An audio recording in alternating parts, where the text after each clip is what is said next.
nonsaze umana nanje ndakomasa. Let's go. Okay. Soba. Arachaye da premier. Yabinu n'uburyohe. Filime n'ubuntu. Andika waesha Academy Igiti Academy Neti. The Real Free Movie 3. Filime za Sakala da premier. Junior GT. Tira ni Kabaka. Turje shoku buntu. Zaje mu kugurisha filime arubuntu. Yovurwa no gushaka megana ibindi twarabikemuye.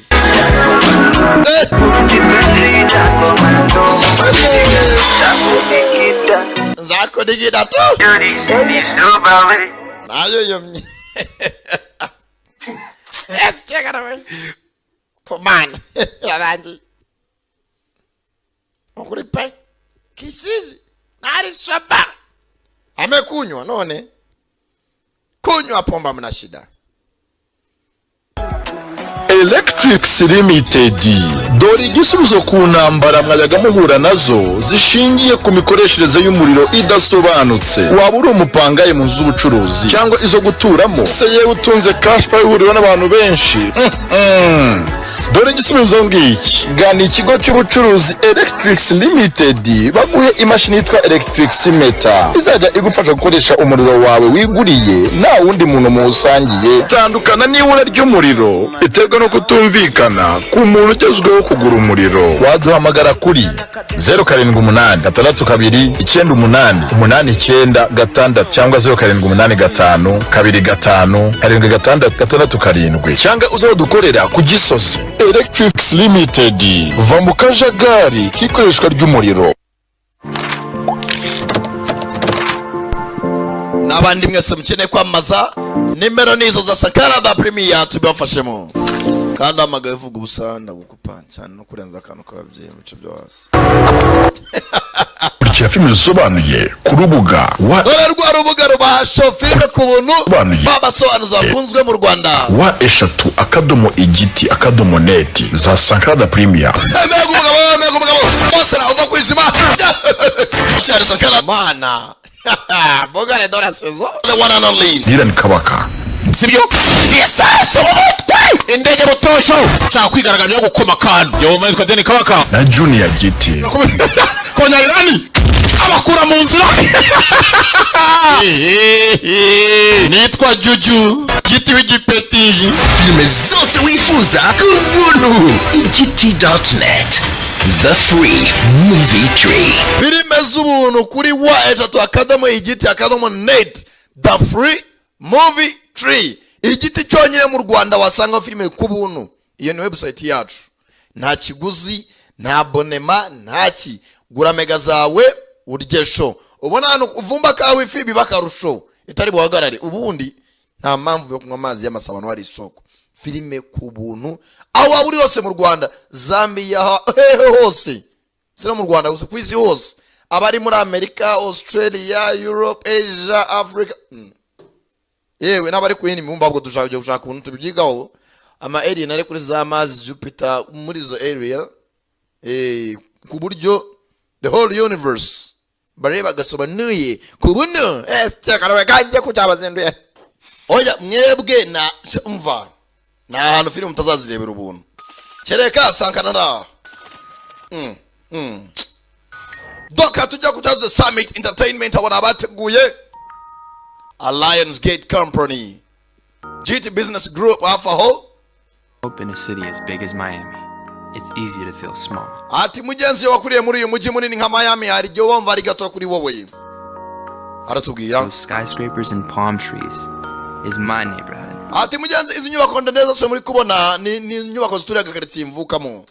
Just a few miles from South Beach. Ati ni miles nyavuye kuri South Beach. But a world away. Ariko isi ndi yabakire iri kure yacu.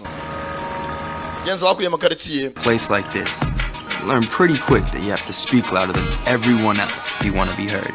Ati mugenzi ukuriye muri quartier nki uba wisuzugura. Ati sasa iyo ugiye kuvuga kugira ngo wumvikane ku isi uvuga cyane. Because the truth is, everyone has a voice. ariko ukuri ni buri muntu agira ijwi. And there comes a time when you have to shout. There comes a time when you have to shout to fight for what you want. Atari n'igihe gera mugenzi bikagusaba imbaraga nyinshi kugira ngo urwanire iki kintu ukeneye mu buzima. Musore tuganirira. Me and my friends, that time is now. Atugere n'intuti zanjye, ikintu cy'igihe cyacu. Ese n'iki bifuza? Filime yiswe ngo iki? Twice Step Up Revolution cyangwa se Step Up Kane. Mugenzi muri iki si hari igihe uvukira ahantu kugira ngo uvuge bikagusaba kuvuga cyane. Ahantu ahandi iyo wavukiye muri za quartier za Dobandi, quartier za Goswe, utangira hakora mugenzi wa ufite ivarisi. Obwa muto. Hakuna ikimodoka cyaje mugenzi kibirahure. Raka. Hano rwose ni impande y'amazi. Hari ugenda agurisha mugenzi za coconut. Harafite ka kamera. It's like a 50-50 chance we're going to jail tonight. Bana ndakumva amahirwe ari 50 kuba twagegereza ijoro. Baby. Wenda twanajyayo. Dore ibyuma, dore imodoka we. Dore amakankari we. Basore mu mujyi rwagati. Sinzi wagiye kwerekera ngo afite ubwoba. Ko ari amahirwe 50 ko bagegereza ijoro. Dore imiduga. Kumbe. Arabafunze umuhanda n'abasore. You ready? Uriteguye? You're kidding, right? Bimanyinisha mwana. Bavuza amahoni. Barangije. Kumbe wa mukobwa cya kivarisi yarafite. Harimo amaspeaking ndani. Barekura umuziki. Sasa hano hari insoresore bari imyigaragambyo nimba ari ibiki. Bafunze imihanda. Baza kwibyiniramo. Raka. Yewe. Baturage rwagati. Raka. Twice Step Up Revolution. Raka.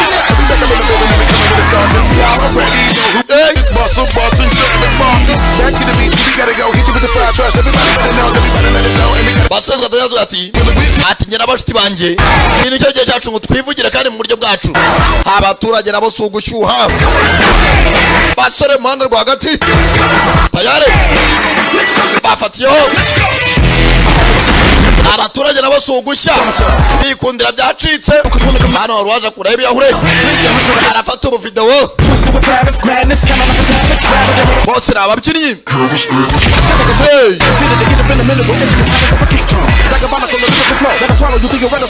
yewe maniga nawe tangira gushushanya hakuno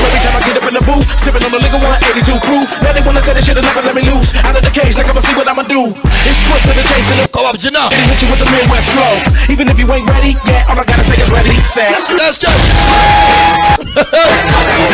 sasa abanjo benda na jojo ziza na Shakira na kenge yiwe ngo babyinye mu Rwanda muri iyi minsi bayoboye karaga umumetso raka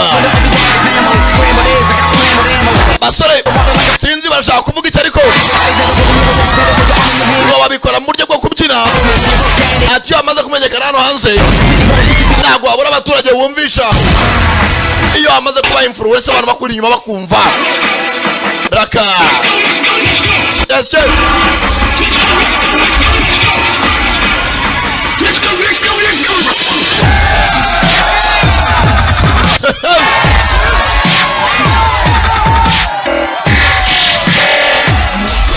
kipe abasore nka Sengani bose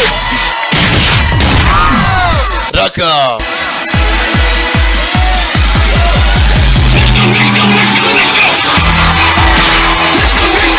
bafunze imihanda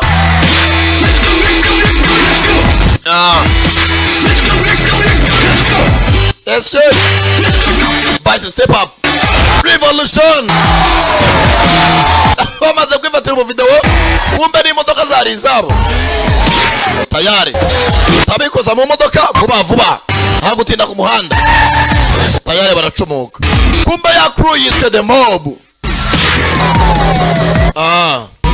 sigana iminuwari cyaho bacyanditseho zina ryabo The Mob ngatinze Yo, guys, check it out. ha mwana bavandi murebe hano kumbe abasore bose bakora kuno muri hoteli There we go. bari ku uploadinga video kuri YouTube Come on, we're gonna be late. We're not. garagira vuba tugomba gucererwa Whatever it is that you're doing, byo mukorana byari byose you better. New manager's out there with a freaking white glove. umva hano hari manager mushasha mana ashaka yakwirukana umuntu mugire vava munsi Guys, bikorera kuno muri hoteli no abaseriveri get out. ariko ku ruhande bakaba ari n'ababyinnyi Headlines Ocean Drive was frantic kuno asa kwitangaza amakuru nta kindi art, others a public disturbance. aba bamwe baravuga ko babangamiye leta babangamiye abaturage nako Came out of nowhere. abaturage badataza bavuye I should hope the police find them. rwose uburyo baje ntabwo bisobanutse polisi bahige pake bafunge One of the most amazing things I've mana niba abasore nabonye bakataraboneka we barabyina ntibabyine yesu we I love him too. Yo, how sick was Where are my waiters? I've got a two-top this morning. abaseriveri banyareye dusigaje hano iminota 10 mutaboreza nabategereje Patrons do not wait at the Demont. we ntabwo hano bajya bategereza abandi bakiriya I'm your boss, ni bosi wawe not your homie. ntabwo ndi niga yawe kora akazi mujye guseriva I got you fired. undi munsi abakiriya babandegera muzirukanwa Don't worry about it, man.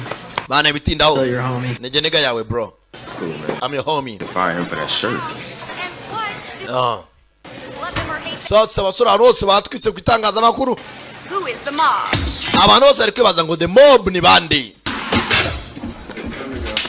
nyuma y'akazi All right, man. Let's get out of here. Let's get some drinks. Let's get some girls. kadufatira kuri cyo kunywa nta kindi hano hari igiparu cyanditseho nta mukozi ujya kuri beach icyapa kiri he nabo ni abakozi bo muri hoteli ariko ntabwo wabuza kujya ku mazi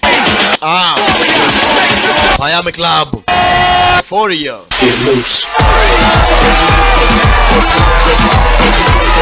hakuno rwose baje ku beach ni benshi igihe cy'izuba kanadora abamari mwari ko bakavuye mu kazi baza basanga abandi hano bose ni cream barabyinana ayare bihorera mu kurya show na bindi n'ubundi bikundira kubyina Excuse me. yewe ama icyo kunywa umukobwa arimo arahamagaza icyo kunywa bamutindiye dore bamaniga life na yindi nyuma y'akazi tayari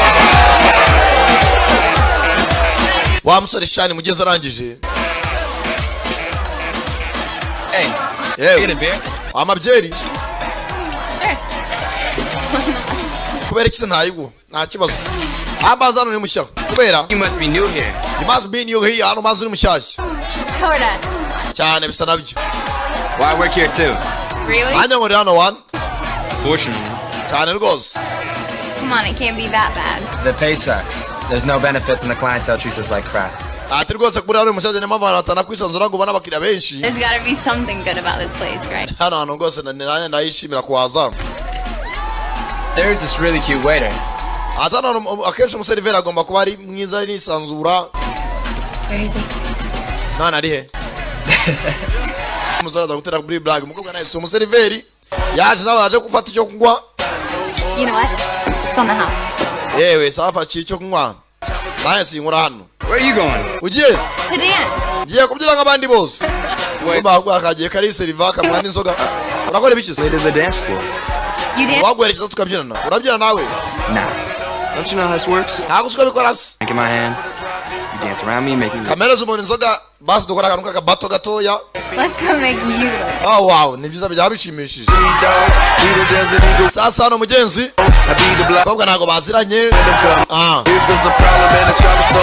ibintu byo gukomeza ubuzima dore inanga ukashwe yarebye imbyinira agakobwa do arumirwa gusa dore mama shenge dore wowe ukacuka kananga yaragasetse I'm gonna make you look good, yeah? none se wabyina byiza kurusha ibi ngibi ndi kubyina No. ngaho nanyereka icyo ufite kobwa agasetse gahita kabamo seriye kumbe agasanzwe kazi kubyina n'ibyo kikoreshaga tayare cyewewe ntabwo mwamuzi muri karitsiye Okay, your turn. niho utahiwe nanyereka icyo ushoboye Unlock. Ndagusezeranya ntabwo ndi bugusekeme ntabwo meze nkawe. Tayari? Maniga. Tayari bose baje kuri beach.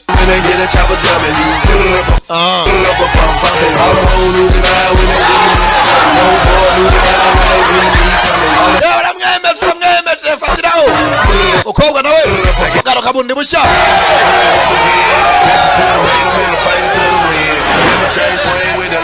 Tayari? Baby, hush your mouth, respect a pimp when it's all. Everybody know that I do it for the hood. Data we n'ibyo twazikeneye. Muduhe show.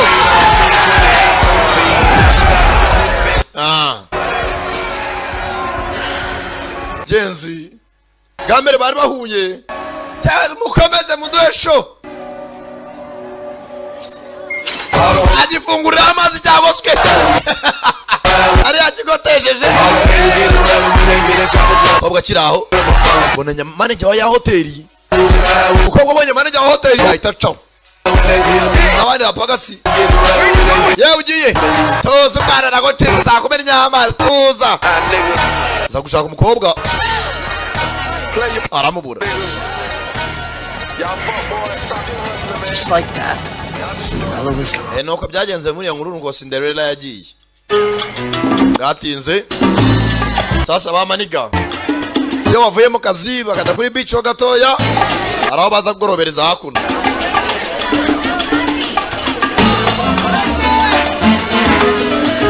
rwose ari mu kubita umwica yabo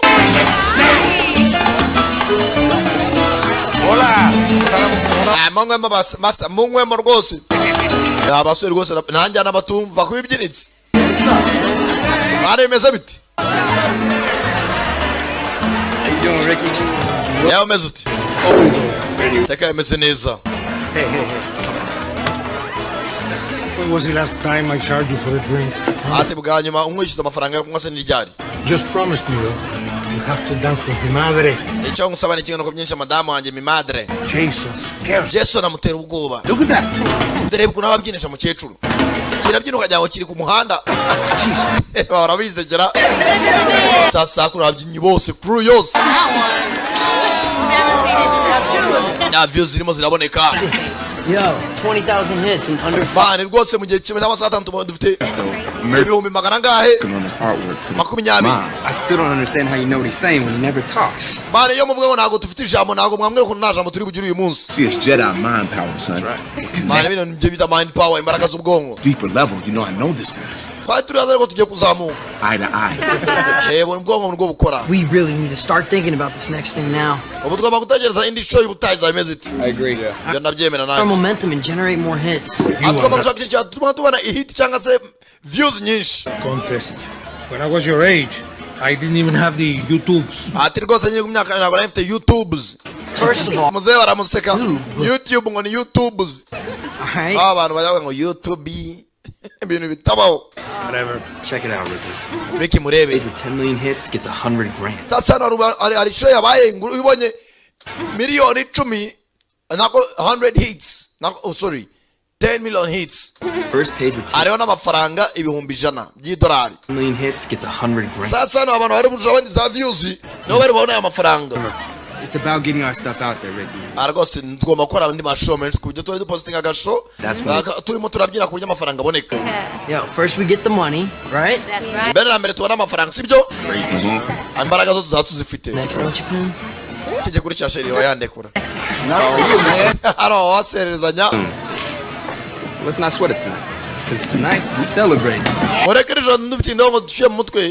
Ka celebrate ko views zabonetse. Mugenzi bwatize mu gitondo. Ano mugenzi arakana mu masaha mu gitondo.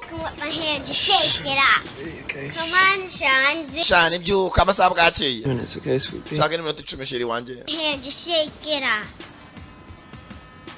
Basi mfasha tubyine mu buntu ryame. Alright. Sawa. First. Arangije kuramo umupira igice. I whip my hair back and forth. I whip my hair. Akana mnyuza byoka bikinira nabindi. Ni anko wako. Uh-oh. This is what I was afraid of. Ibyo natinyaga kurwara umutwe. Can't stop. Kamara kandi kantu koroshye. It's called the ocean motion. hano rwose hari ukuntu amazi agenda mu nyanja cyo bita ocean motion. You try. Okay. Ocean motion. Let's do it together. Reka tubikore hamwe. Ocean. Waves burya amazi agenda mu nyanja cyo bita ocean waves. Ocean. Real estate development magnate Bill Anderson Sasa ni bwatinze mu masaha mu gitondo. is about to announce $1 billion development. Ati rwose umukire witwa Bill Anderson ashaka gusenya karitsiye aho bajyana muri Miami azamure $1 billion project. Wose yubaka ama etage agaragara. I can make you some eggs. Ntago tuganyiriza amajyana to ya. Wait for some meeting. Baza afite inama mu gitondo. So? You see it? Ntago nategereza ibyo kurya. Wabibonye? Come on, it was the best one yet. Niyo video twakoze nziza. Sean talking about? Hasi fishana yema aravuga ibiki? Uncle shut down Ocean Drive yesterday. Sarah, Ateje nzakujyana ku mazi. we're gonna leave in 5 minutes. Sarah agenda ufate pick up date tujye ku ishuri mu 5. Shana bana na mushiki we. Dad, I don't want her thinking that what you're doing is okay. Ati rwose mbarabire mu byo kubyina uberekeye nawe ndikumva atari sawa. What's wrong with it? Kibazo cyese. You were on the news again Wongeye cyo gutangaza amakuru. yesterday. Ejo hashize. I mean, what's gonna happen when you get arrested? Azu nibizajya nabite n'ufungwa koko. I'm not gonna get busted. Ntago ntawanesha umutwe ariko. Why are you acting like this? Azu ni sister kucifata gutya. Test is a long shot.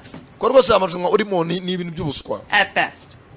Why don't you go back to school and get a profession? Asi basi wagiye kwasubiye ku ishuri ukabona akazi. Come on. Didn't you ever want to be a part of something different? Ese we ntago wakora ikintu gitandukanye n'ibyo abandi bakeka. My little brother. Murumuna wanjye mutoya. Professional flash mobber. Uraho rwose muri ba moba ibintu bidashinga. Hey. Babas. Look, I was talking to my friend Jessica. Maze iminsi ndimo navugana na mushiki wanjye Jessica. Take a look at this. Banzu rebe hano akira Shipping urebe. company. Akora muri shipping company zino company zikora ibintu hanze. And they have this management training program. Bafite zino training program ibintu byo kwigisha abasore. You have to start out at the bottom, but Uyemera uhere hasi tangire wige azero. you know, if you catch on, they'll even pay for your night school. Kandi wabonye rwose ko ino muhanga bajyana kwishyura amasaha y'ijoro kwiga. Please just think about it. Bitekerezo bro. Think about it. Ntago nabitekereza. We are gonna win this thing. When we do, people are gonna notice. Ati rwose abantu nibamara kutumenya ibintu byose dushaka bizagerwaho. Basore barimo arashaka mbere na mbere abona abafana bafite abafana. Bazikaga kazafatwa. Yeah. Well, let's hope so, because right now you're getting your butts kicked by a singing cat. Ati gisigaye nakiri mwana wanjye tugiye ku ishuri wowe. I knew you watched it. Nabeze video nawe wayirebye.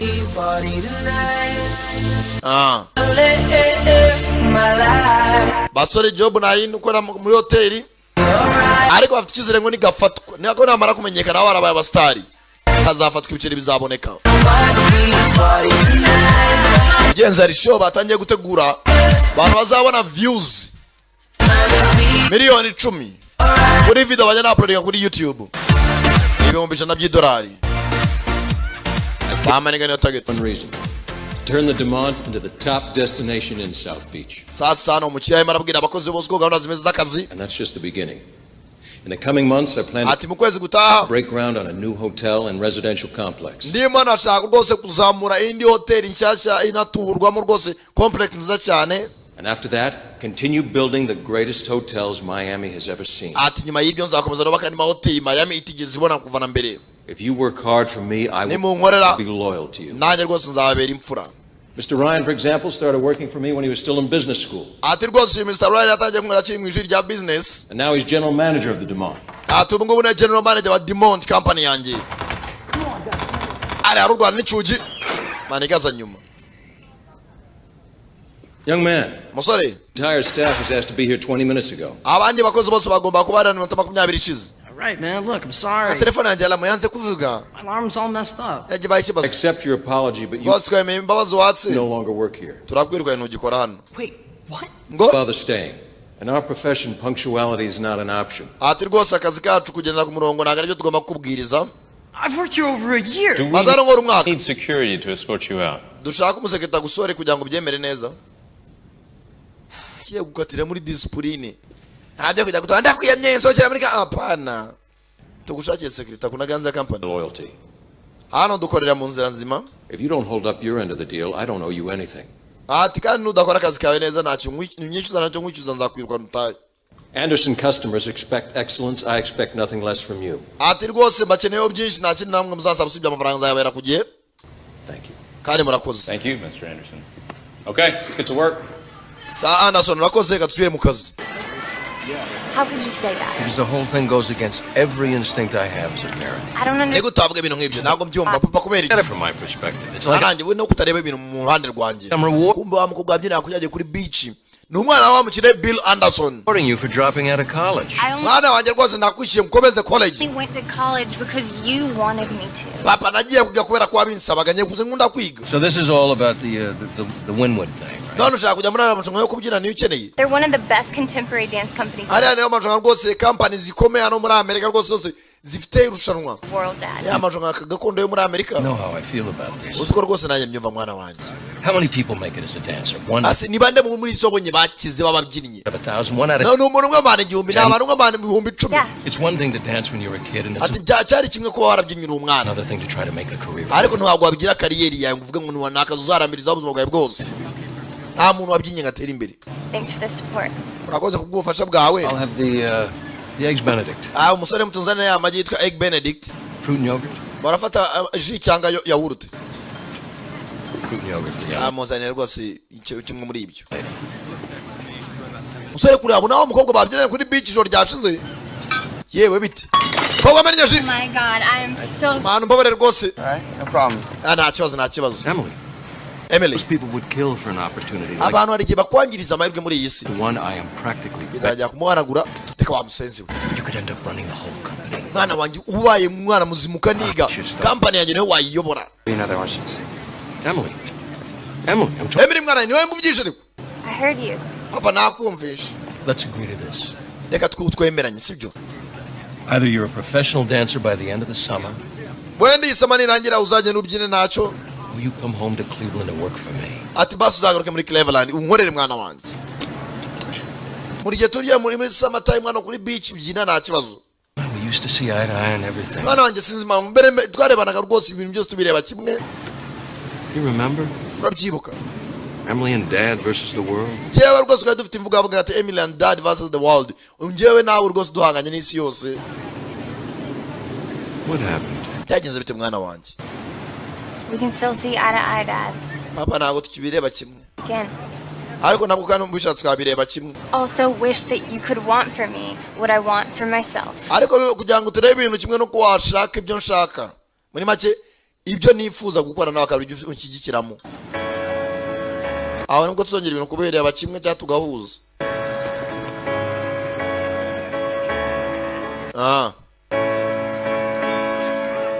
Umukobwa w'umukire.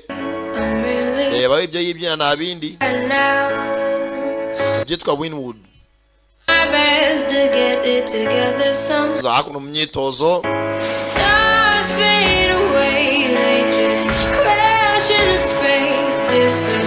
Kananga mugezi nawe ko yagasoje akazi.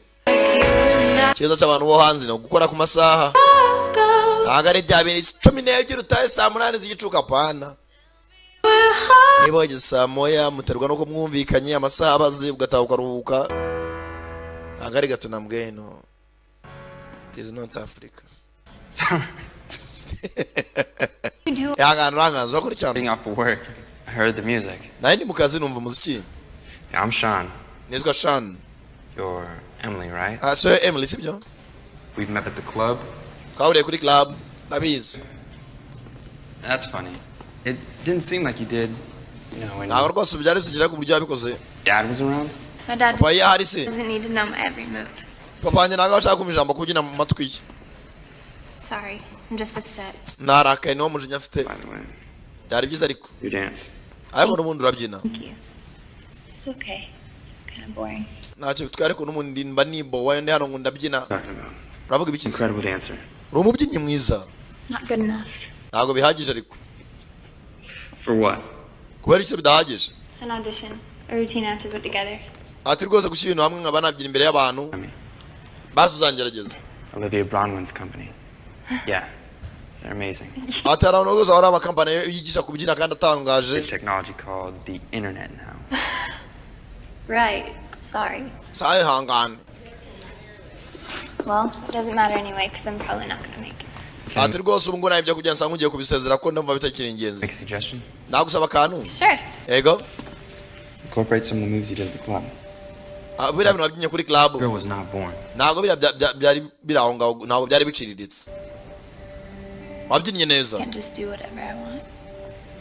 There are rules. ati njye ntabwo ndi wa muntu wakora ibintu byose ashatse ko hano hari amabwiriza ngenderaho Hey. yaso waretse aragakurura Break the rules. basi renga kuri ayo mabwiriza kiramwosha renga ku mabwiriza. What are you doing Friday night? dore se kuri wa gatanu nijoro uzaba urimo akora ibiki? Why? There's something I want to show you. hari ikintu ushaka kwereka sibyo? What is it? cyaba ari iki? Trust me. awonyizera Be here at this address. uzaze kuri adresse saa 2 za nijoro At 8. sibyo? Thank you, but I'd rather work through this on my own. ati rwose nakoze ariko nshobora kuza no kutaza nyine ntubyizere cyane. Daddy might not approve. iryo joro rizatuma amenya gufata imyanzuro mu buzima.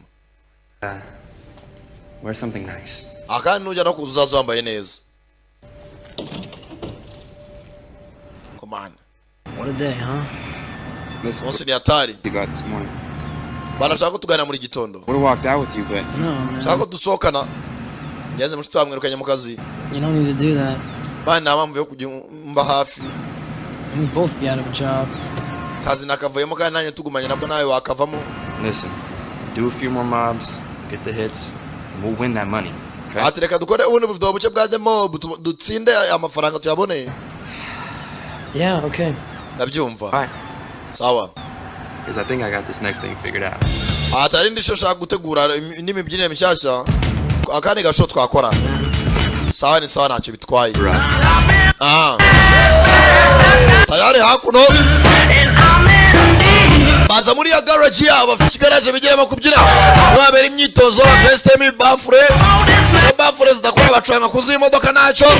Imyitozo gakomeza. Ocean Drive was great at scoring us some serious hits on YouTube. Atashaka dukora kandi ka video gatangaje kujya kuri YouTube karibu twike. Okay, so Babanza kuza muri museum. exits and Abantu babiri binjira muri museum hari nabiri basohokera. The van waiting right outside. Turashyira ku muryango nyuma van iri buducomokeshe ducika buryo polisi najya kuhagera. Dufite uburyo ducomo. Wakora imyitozo niko apanga buryo ki. Bosho bagiye gukora barekorera muri mize kandi abari agatangazo. without him getting noticed.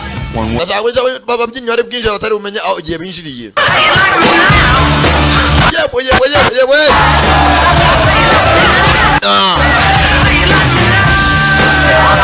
Tayari.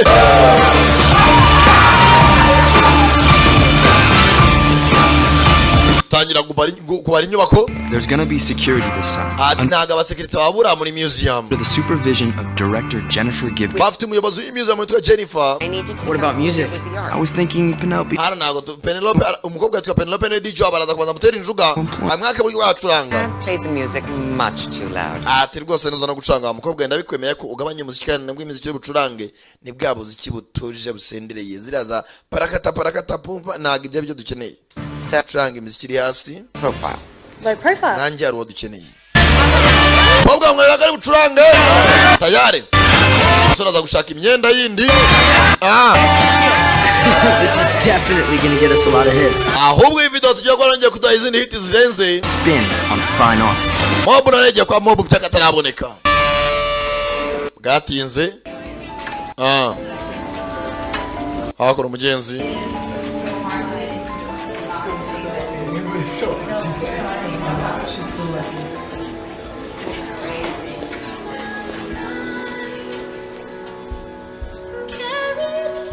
Wa mukobwa mugenzi mama shingi yaje hakuna muri bya birushanwa byagoswe tayari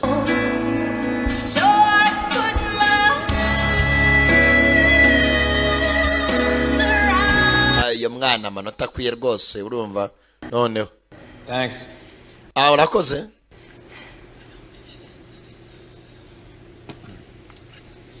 Thank you. Urakoze. Thank you all for coming.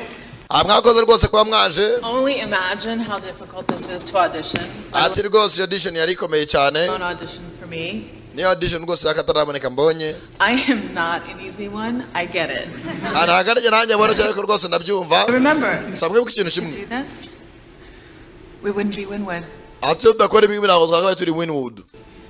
We're about to name the dancers who've been invited to apprentice with Winwood. Ati rwose turashaka kwemvita tunavuga ababyinnyi bahiswemo muri aya marushanwa ya Winwood. At the end of this summer, isoma nijya kurangira, each dancer will perform a routine of their own selection. ababyinnyi bose bazaperforminga rwose ku giti cyabo. We'll then select one male turahitamo umugabo umwe and one female to formally join our company. turahitamo abantu babiri, umusore umwe n'umukobwa umwe bari bujoininge company yacu. And the new apprentices are abashyashya ni Vera Williams, Vera Williams, Josh Torres, Torres, Melba Watson, Moby Shakur, na Moby Shakur, and Emily Anderson. hamwe na Emily Anderson. Thank you and congratulations. Murakoze kandi congratulations. Feri kuri station yageze ufata feri. Emily, Oh. where did you study? Emily wigiye he? Max Sternberg at NYU. Ati nigiye muri Max Sternberg NYU. Your technique is good. Tekinike ya rwose niterebye. Exquisite, actually. Which means absolutely nothing. Rwose ubu nta gitangaza rwose wagaragaje ku butaha. Originality, and I suggest you find some. You've got to, okay? Ati rwose uragaragara neza ariko ushaka umwimerere wawe.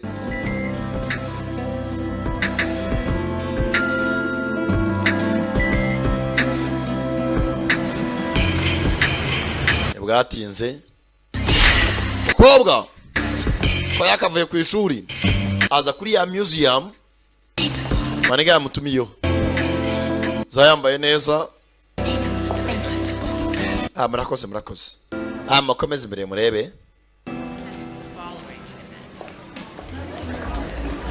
muri museum indani. Kobwa naye mubaje bose nawe yajemo.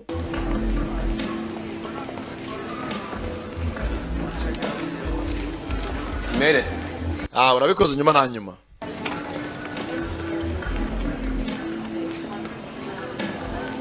So what's with all the mystery? Biratangaje pe. Sort of lame way you get girls to go out with you. Ati nibaza gushikisha abakobwa kugira ngo bemere ko musohokana. It's not a day. Umura nawe ndagusezeranya ntago naje guteretana nawe. You look beautiful, by the way. Kugira bigaragara neza afata akaboko. Nk'abantu twazanye. It's still not a day.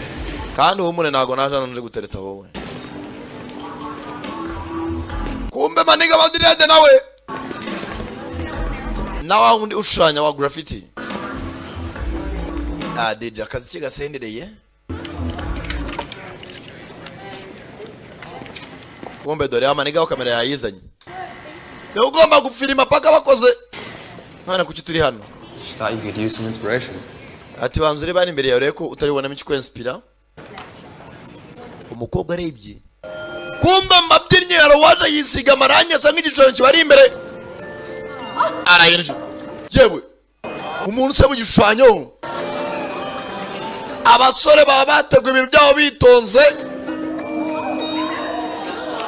Mana we. Baje muri museum baremera. Umusore nawe aribeta. Kobwa yarangaye.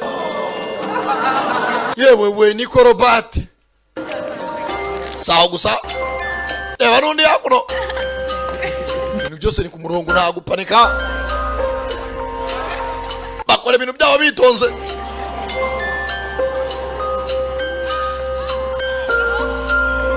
Akazi ki DJ ashizemo kabisa birajyanye. Ibintu by'urusaku. Kumbe nabya bishushanyo. Tayari. Tayari databo yaravunitse. Sore bagiye bitera amarangi. Barangije. Bakupa umuriro. Umva ko none biwucurangira. Ganira hinduka. Basore bagiye bategura muri museum. Kanu kaka surprise. Gukora bivuga ku buryo views ziboneka. Miliyoni 10. 10 million views. Wewe. Tayari.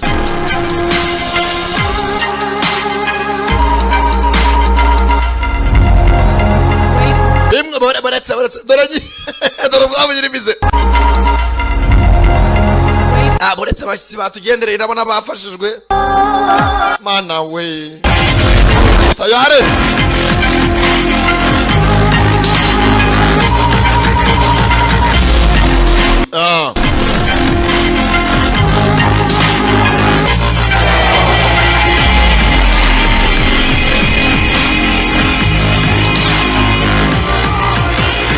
kumbe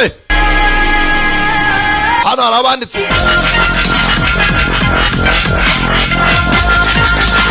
kumbe dore n'abandi aho bari mu gisare Bruyos Raka DJ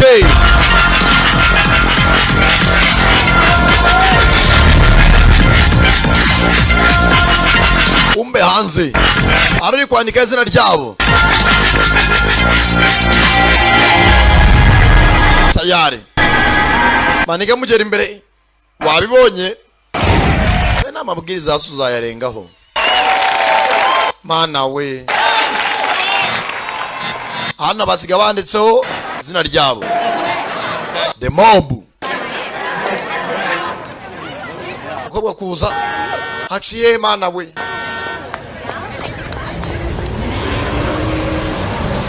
yakaje kureba abona cyavana igicaho baracomoka sometimes it's good to break the rules ati rimwe na rimwe babyiza kurenga ku mabwiriza iyi group y'ababyinnyi rwose yongeye irigaragaza strikes again none byabaye byari hatari ababyinnyi rwose buryo bahageze ntabwo byamenyekanye rwose bagaragaye muri Miami Museum International Arts and Culture Museum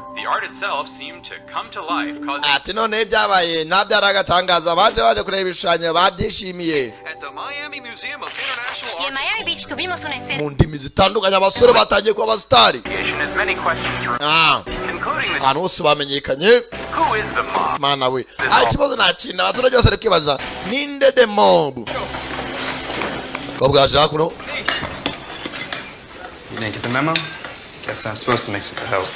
muri restaurant ndashaka kujya muri ba The Mob umukobwa sasa urebe filime I want to join The Mob sinzi ibyo muravuga ndashaka kujya muri ba The Mob karanga yabikabwa karanga kajyamo sinakwemeje kana kumukire mwana Bill Anderson You can't talk about that here, okay? ntabwo wabiganira sibyo Maybe I can help you out with your routine.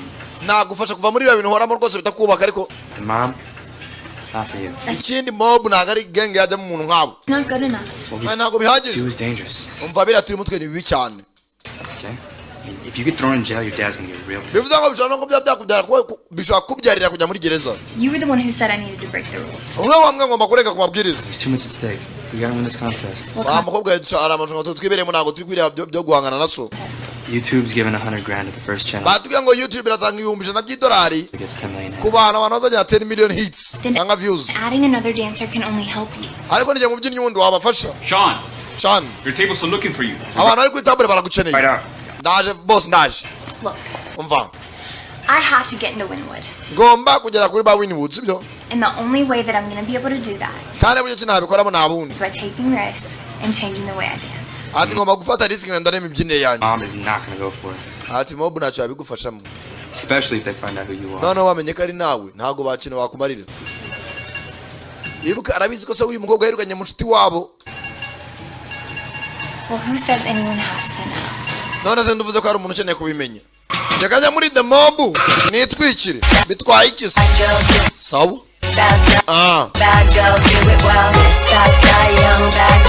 dore karitsiye bamaniga biberamo kobwa aza hakuno kozana mu igaraje Always working out, man. kana ni hatari bro What do we have here? tambwira umuntu dufite hano I'm introduce you to someone. hari umuntu ushaka kubereka Co-founder of The Mob.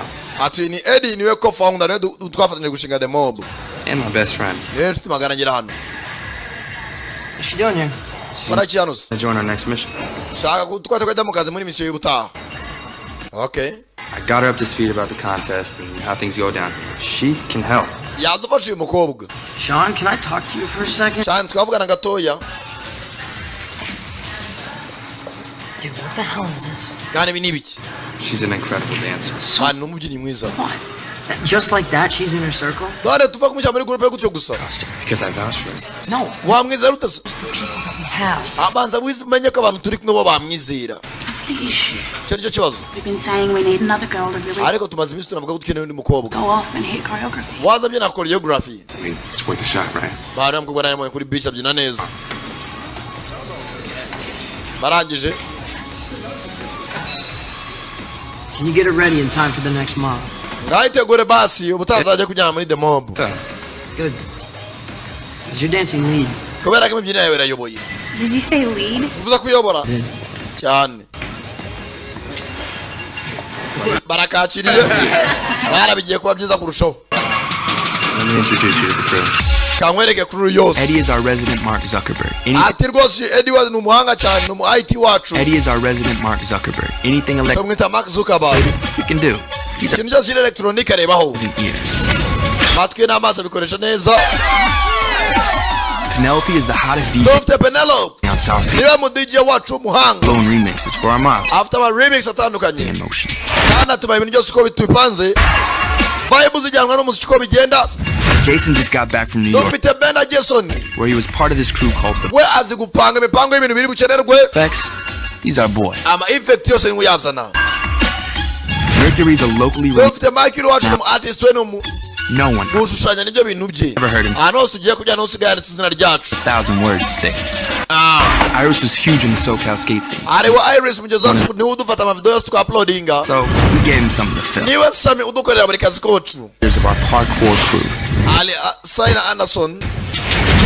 Most of our crew, they're from all over the world. Abantu bose bari muri crew yacu nabaturutse mu mpande zitandukanye z'isi. Put it all together. Iyo tubishyize hamwe. Okay, with the mob. Niho tubera ba the mob. But of their daily lives, Emily, we hit them where they least expect it and when they least expect it. Ati dufata ibintu bidacekwa tukabishyiraho batabikeka. Hakuna mugenzi. Hano mu hoteli rwose hari abantu baje gusangira. Hano ari VIP. Dore DJ Penelope. Nakimwe gishushanya kizanga igiseriveri.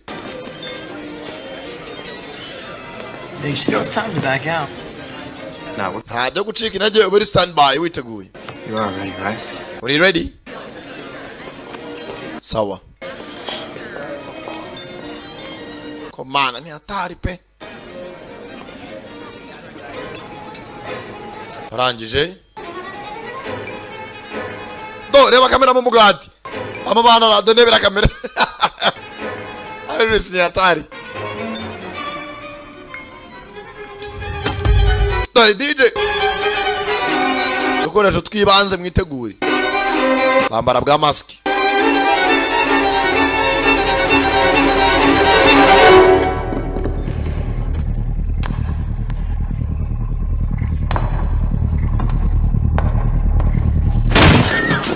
DJ tayari. Zamura injyana. Mukobwa mugenzi. Niyo mob azemo bwa mbere. Kumana noneho. Hoteli ko badutegura ibirori tatwiteguira. Tayari. Abatetsi nabo bavayo.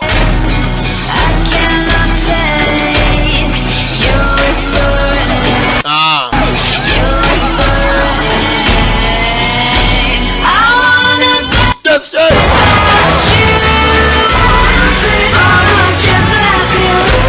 Kumbe manega nawe. Data we umuntu azajya pe. Hano niho umuntu agomba kugeza gusohokera. Nibazi ko amanega bari utu video bari kwifatira bakabonye za 10 million views. Tayari.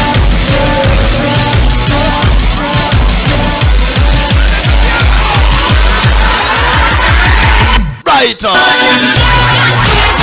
Hey. Kubwira cyane Canada Premier umva. Right. Na Charity Business Group ikugezaho.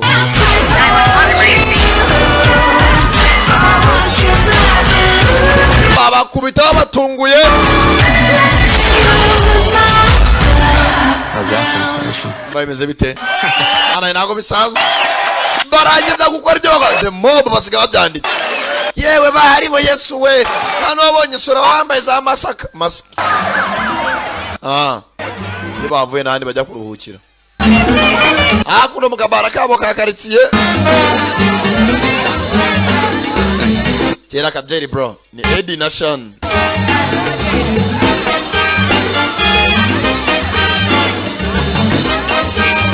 tayari urukerereza murakaze pe bakomeza kusubika injyana gace gace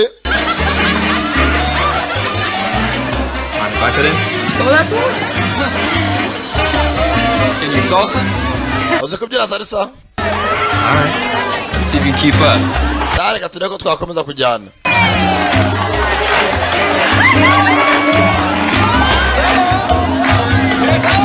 Edina yebe yibere hako n'umugenzi aba yiturije umwanya munini.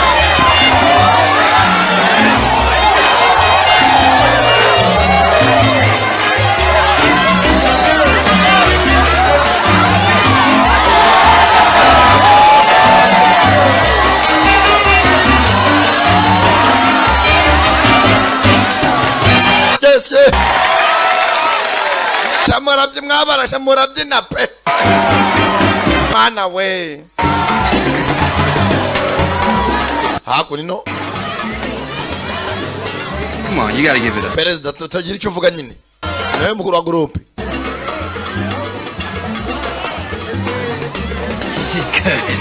Kana abikoze neza uyu munsi Meme mugeze kada muri groupe bamwakiriye yigaragaje neza Tugomba mwana byari byiza cyane Sasa hakunino I like it here. Hana nayishimiye Ngomba kire bamujyanye muri karitsiye zaguswe Exactly Star Island. No, it's hano nangari muri Star Island muri abanyamahirwe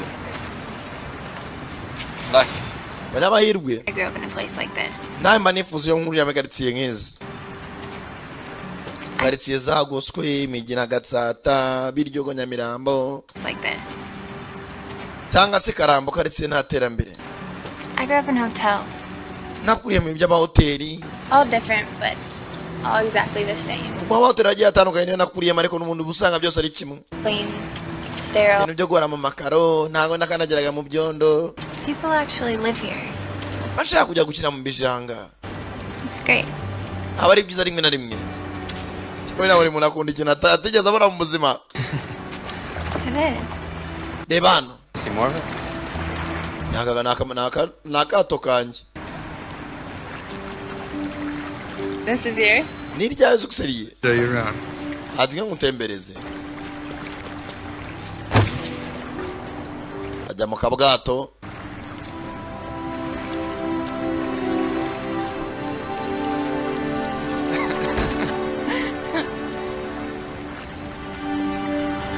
mana we ijoro ryose batembera tujyana irindwi tutadanyira mobu All my life, ubuzima bwacu bwose twikundira kubyina our folks would go to Ricky's every night. And we'd be there. twajyaga twimarira ku munsi umwe Wild and out. iyo tukiri n'abana twumvaga rwose kubyina ibyo bintu byacu Then my pops took off. Mom's met a new man, and ever since then, it's kind of been us against the world. nyuma y'uko twaburiye ababyeyi bacu twabaye nk'abantu babiri bafatanyije bahanganye n'isi Me and my dad right after my mom split. atinya na mama rwose mama na papa baratandukanye We were inseparable. ntabwo bigeze bahuza nawe nabayeho mbabaye nakuze mu buzima bubi ababyeyi baratandukanye ndetse kubwati ko yapfushije ababyeyi agakomeza akavumirira agarwana n'iduniya atinya baratandukanye gusa ariko narababaye Ideas about what I wanted to do. naye nanjye nibaza ko nzakora ibyo nanjye nkunze cyane nishimiye He's had a really hard time accepting that. Mana ntabwo byari byose kubyumvisha papa You should be able to do what you want to do.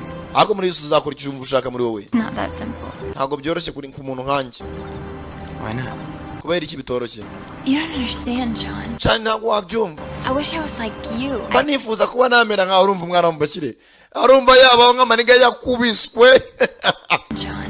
you don't understand shani ntabwo wabyumva I wish I was like you. I wish I was like you. Yaba nanjye nari imeze nkamwe. Narahondaguwe narakuriye ku nkoni. I could just do whatever I wanted. Nakora ibyo nshaka byose. You know, break the rules. Najya ndenga ku mabwiriza. Me? Nkanjye. Ntabwo byumva muko. That's like Eddie and I. Abantu nka Eddie nanjye. We're invisible in the city. Ghost turi abantu bigize akataraboneka muri uyu mujyi. It's kind of how we came up with the idea of doing mobs. Ati nuko twatangiye igitekerezo kuba twashinga crew ya The Mob. It's like us saying, listen up. Twari tumeze nk'abantu babwira abandi bantu ngo batwumve badutega amatwi. We exist. And the city is ours too. Ati turiho turi abantu kandi uyu mujyi ni wacu. Chamafite umutima pe. Use byatangiye bite tukwikundiraga kanyanga. Use wazansomeje humura birakunda. Does that sound lame? No. Umva bidasanzwe hoya. Not at all. Ntabwo mbyumva pe. Nese wari wafungwa humura kwa kabuga twagize mu rugo. Wariye n'ibigori cyane. Yesu we, wama ku bigori gafite umuteto. Amaniga barakubiswe bamenyereye. Hustle thug life. Ubagori. Ugenze nuko kisomeye maniga. Kahuye na groupe yashinzwe na General Benda na Jojo Breezy. Akagorye k'Imana kana ko mace kikundira shikarete Jojo Breezy. Ukari bogare ngazi kubyina. Imana Yesu Jojo bazadufungane muri gereza pe. Konye nshaka kumva ibigori bimera konye nanabikunda. Namwe kwa bari mu munyu. Kana karateta gakumbuye inkoko. Uwita ikigoro kavuga ati kweri bigori. Zano ko bitarwaza bidatera igifu. Aryo gahaguka ryama. Kumbe mu gitondo baraye mukato. Mwana w'umukira atangiye kurara amahudu. Yesu najyaga numva ibintu byitwa kugangika mana nuko kugangika bimera Yesu we. Nubwo rubavu rwahengamye ntacyo. Kugangika ni kari kazi byari byo. Jojo Breezy yatangiye kwereka cyo bita kugangika mu gitondo. Hey Ricky. Mzee Ricky. Kugera hano. Bano bose ne bavuga. What's wrong? Kibazo ki? Ever hear of Anderson Global Properties? Wari wumva boro yitwa Anderson Global Properties? Wa mushinga wose w'uyu mukobwa. Yeah, why? Kubera This Anderson guy uyu mugabo yitwa Anderson wants to build some sort of development. Arashaka kubaka imiturirwa rwose inyubako ngo zigezweho z'ikinyejana. Luxury hotel. Shaka kubaka hoteli zo kuryoherezamo. Designer shops. Ziyama amaduka rwose meza y'imyenda. He's buying the whole strip on this side of the river. Arashaka yaguzano hano hose ashaka gusenya hano twose turi. Bar, hano kabari turimo. Home. Iwanyi muhira. The shop where your sister works. Nakara akabutike muri cyo akorera mu byose agiye gusenya kirasa umwanda. All gone. Byose turabibura. El frente del río. Nuko nako tugiye gusubira ku isuka. Wabyizera. Manu musenzi no wanagiye kubaka etaje. Manu no muginga wanyirukanye bro. Wamukirukanye Edine bazikarise uyu mukobwa. This guy can't walk in here and take everything we have. Ntabwo uyu musenzi umuvantara rwose yazaronga twari ibintu byose twataye twahereyeho. Soraza kureba hano igipapuro wabahaye cyamwimuke puri yave. It's not my choice here. Hagamahitamo nanjye mwana wanjye. I'm like everyone around here. Nanjye meze nk'undi wari wese. I rent. Ndakodesha mbigenze neza. A lot of people are making a living on this strip. Tabandi bose batangiye gushaka aho bashakira ubuzima. And now everything's going to be wiped out. Tugiye gusubira kuri zero kwisuka.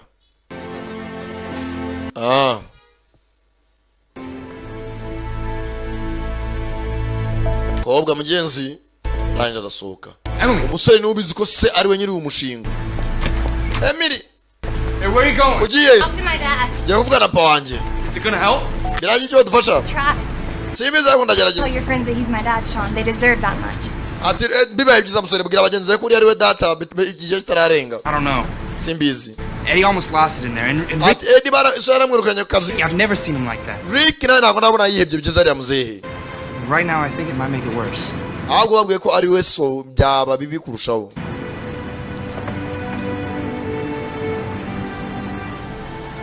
Gatinze.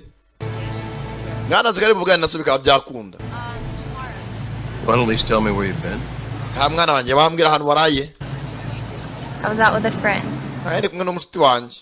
It got late. Urangije bwari bwije. So you spent the night with some guy? Bivuze ngo ari umusore mwararanye. It wasn't like that. Papa ntabwo ari ukubikeka. Just don't do it again. I've got a meeting. Mwana ntubongere kubikora ariko mfite n'inama. Are you planning to build in the Spring Gardens district? None se papa afite gahunda yo kubaka hariya muri Spring Gardens. Why do you ask? Kuki baje mwana njye nubaka? Agira mwana ajya kumwati papa dufatanye umushinga. My friend Sean. Mushuti wanjye Shani. He lives there. Ni hatuye. Just keeps getting better. Aho kugenda nibyo byiza kurushaho nawe tukatumwimure. Slum. Atuye muri Gobyori. Not a slum. Papa ntabwo ari Gobyori. Emily mwana wanjye. You could see it. The same families have lived there for decades. Every time. Mamba abaturage benshi babaye imyaka ibinyejana n'ibinyejana baretse abantu bakiturira. I build, something else gets knocked down.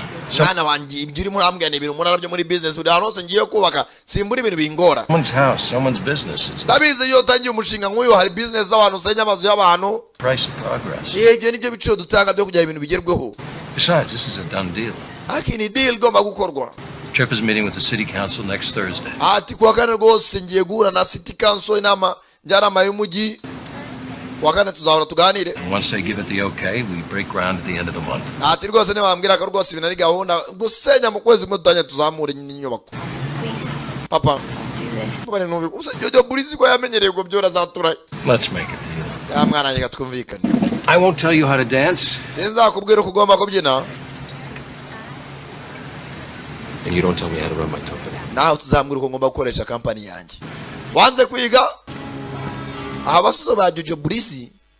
Bepfu iyo ngiyo muri kiradi hasi mazi.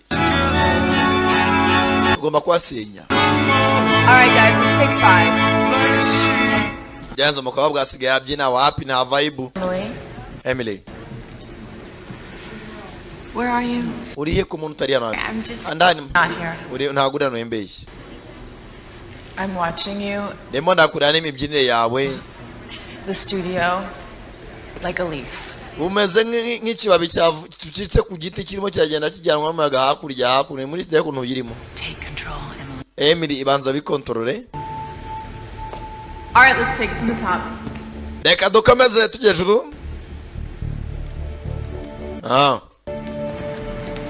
Hakuno sasa. Where have you been? Mwana aruri. Emily's got an idea for the next mob. Ati Emily afite ikindi gitekerezo cya mob izakurikira. I really don't need Cinderella coming in here. Man, saka byingundo muzana mo hano mani. Mune wanashira na gahunda zacu messing with the program. We need to be working on the next mob. Twakaba turimo turageza mob y'ubutaha. We've already got over 4 million hits. So you Basi tureko tukabona miliyoni enye za views. a lot of hits on YouTube. That's great. Nimba mushaka views zo kuri YouTube cyangwa hits, byo ni byiza cyane. Twabikora. And you'll win some money, but it's not going to change anything. Mushaka kubikora mukamwatsindira amafaranga yo kuri YouTube ariko nta kintu bizageraho. Believe me. Nyizera. Ubwo afite igitekerezo. I mean, you have 4 million people listening, but you're Ufite abantu miliyoni enye zimwe zirabumva. not saying anything that actually matters. Ntago muri kuvuga ikintu kimwe gifatika kigaragara. You know, it's not okay to make art for fun anymore, and it's not okay to make trouble either. Ati mugeze nta mpamvu yo gutera blague mu gihe muri mu bibazo nk'ibi ngibi bagiye kubasenyera kandi nabwo ari igihe cyo guteza ibibazo. So what are you proposing? None na propose dukora iki? I'm saying enough with performance art. It's Dutware performance. time for protest art. Dutanye ibintu cyoza nk'imyigaragambyo. Protest art. Anderson Global Properties is pitching the project Anderson Global Properties bagiye gukora inama na komite njyanama y'umujyi wacu. to the city council in a week. City Council bizaba mu cyumweru gitaha kuwa kane. They have to have the council's approval to move forward. Ati iyo nama nta kindi izabigamije kugira ngo iriya Anderson Global Properties ikomeze akazi ko gusenyera abaturage izamura inyubako I zayo. think we should join them. Bivuze ngo twajya muri iyo nama tukabyina mu nama ku buryo inama itaba.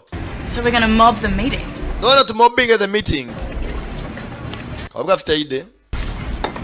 How do you know all this? Ko ubizi uti? Izo nama z'iyo company wazimenye uti? City council meetings are public record. Ariko iyo komite njyanama igiye gukora inama n'abaturage ni ibintu bimenyekanishwa buri muturage kugira azanayizemo. And there's this space age device called the internet now. Ariko ni cya kintu cyitwa internet cyaje amakuru yose asigaye agera kuri buri muntu. Think about it. Nyana bitekerezeho. Instead of just getting hits, Si ito dukeneye. ariko dukore hit tunasenyera inama y'abadusenyera. Usaza umupango umeze uti? Well, we're gonna need some more dancers. Dukeneye abandi babyinnyi benshi. All right, folks, let's take our seats. Kadufata ibyicaro byacu. Everyone being here. Twakira buri rwose kwa muri aha rwose inama iricara. We have to show you. Ladies and gentlemen, this is Bob. Dore rwose pora y'umujyi. Of Cooper Bob Cooper and Mackey, one of the largest marketing firms in the U.S. Ati rwose ni ufite company marketing amafilime hano muri US. Bob has agreed to personally. Kombe do reba Eddie. Ingofero. Bajamba nk'aba diplomate baje mu nama bikeje na. Aza hano. I'd like to direct your attention to our plan to renovate the Riverside. Ati rwose kanze mbere ku mupango wacu wo renovating a Riverside. Amanura emergency. Achadala bataja kukubuduha. Okay, sasi bibavuza ala mugutya roko wenda inyubako ya hii yare cyo cyotirwa abakire so bakunda ubuzima dutaye ntapfana yari yanya dutahe inama se twahira muri etages bara panika vuba umurikiri asinzi kibaye ariko ngombwa ko abaturage reba bakire n'ubwoba bagenda do reba hano bameze nk'ibistati uyarahagarara nundarahagarara n'ama briefcase nundarahagarara arikoze hana imi bistati cyangwa nundarahagarara bakiraho bakano kakazi kikazamuka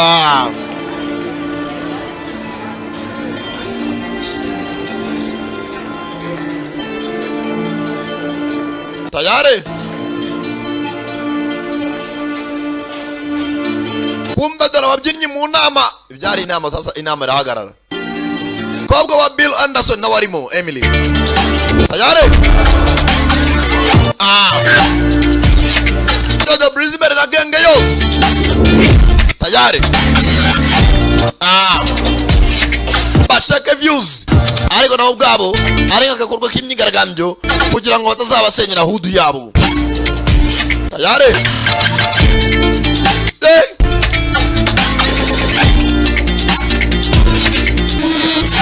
Raka buys a step up revolution. That was a step up Kane.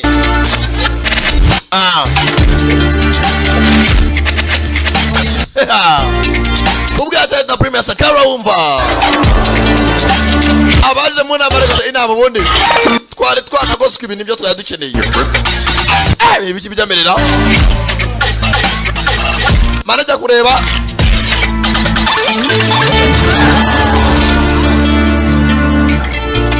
Abasore baje reba ku rukuta tayari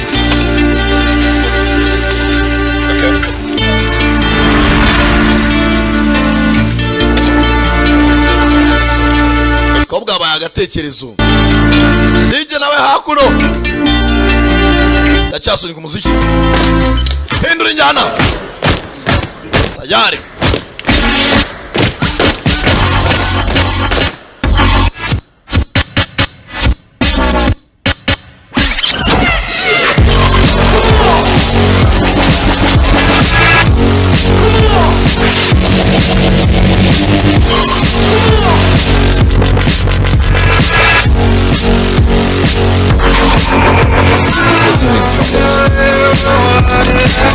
nta mpamvu yo gufilima rwose kora bibiri icyarimwe tayari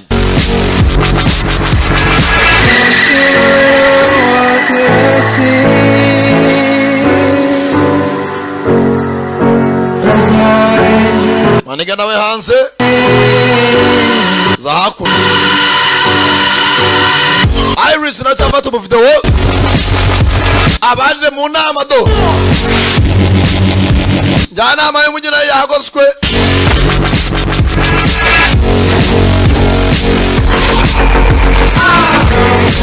tayari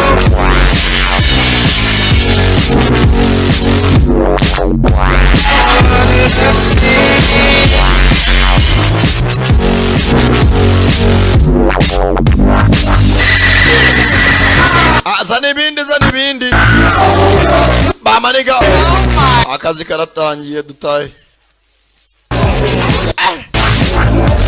Aba baseretse noneho kugera hanze. Hano hari ikintu kimeze nk'ikirobo byuma bagiye bagateranya ibigunguru.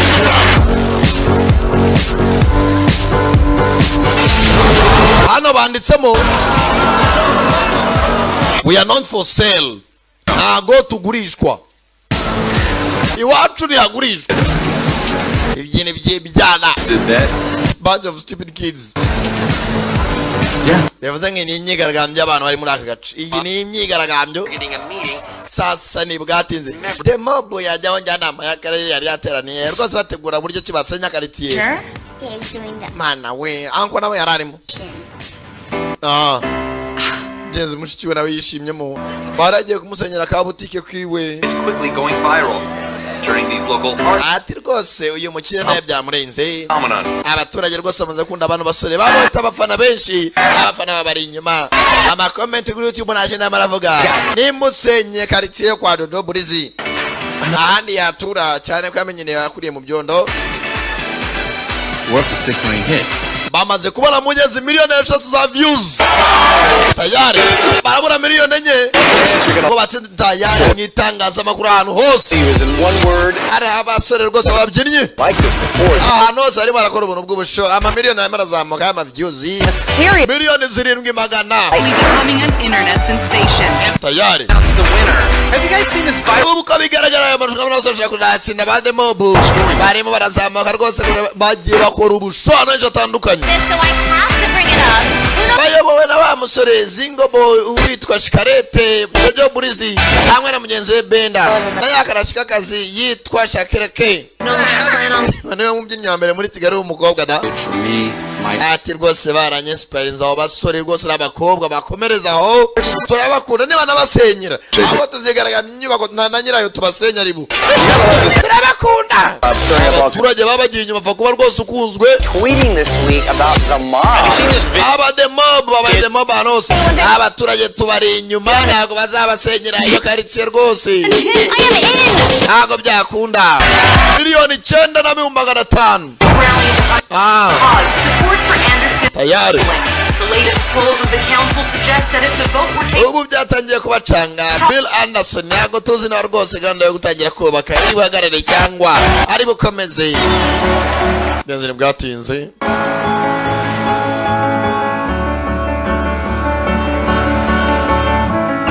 Mugeze umusore mu masaha y'akaruhuko barimo arafasha umukobwa nawe komeza ya myitozo kugira ngo azarebe ko yatsinda ari amarushanwa yandi.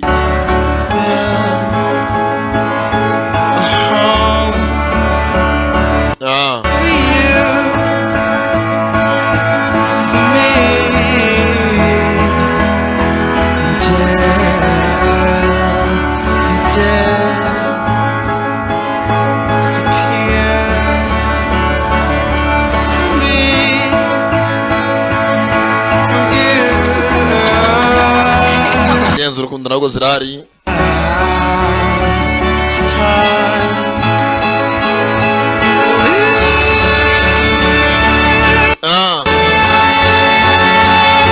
Come on, nukuri pe.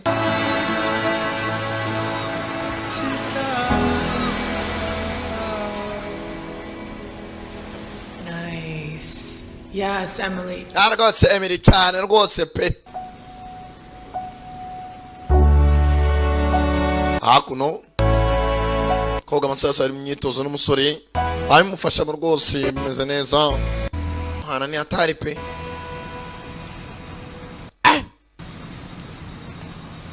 Shani ndabikunze. You have nothing to worry about. Mpamvu yo guhangayika. This is going to be great. Uzabikora neza audition uzatsinda. I really appreciate all your help. Ati nyashimwe umufasha bwose uma.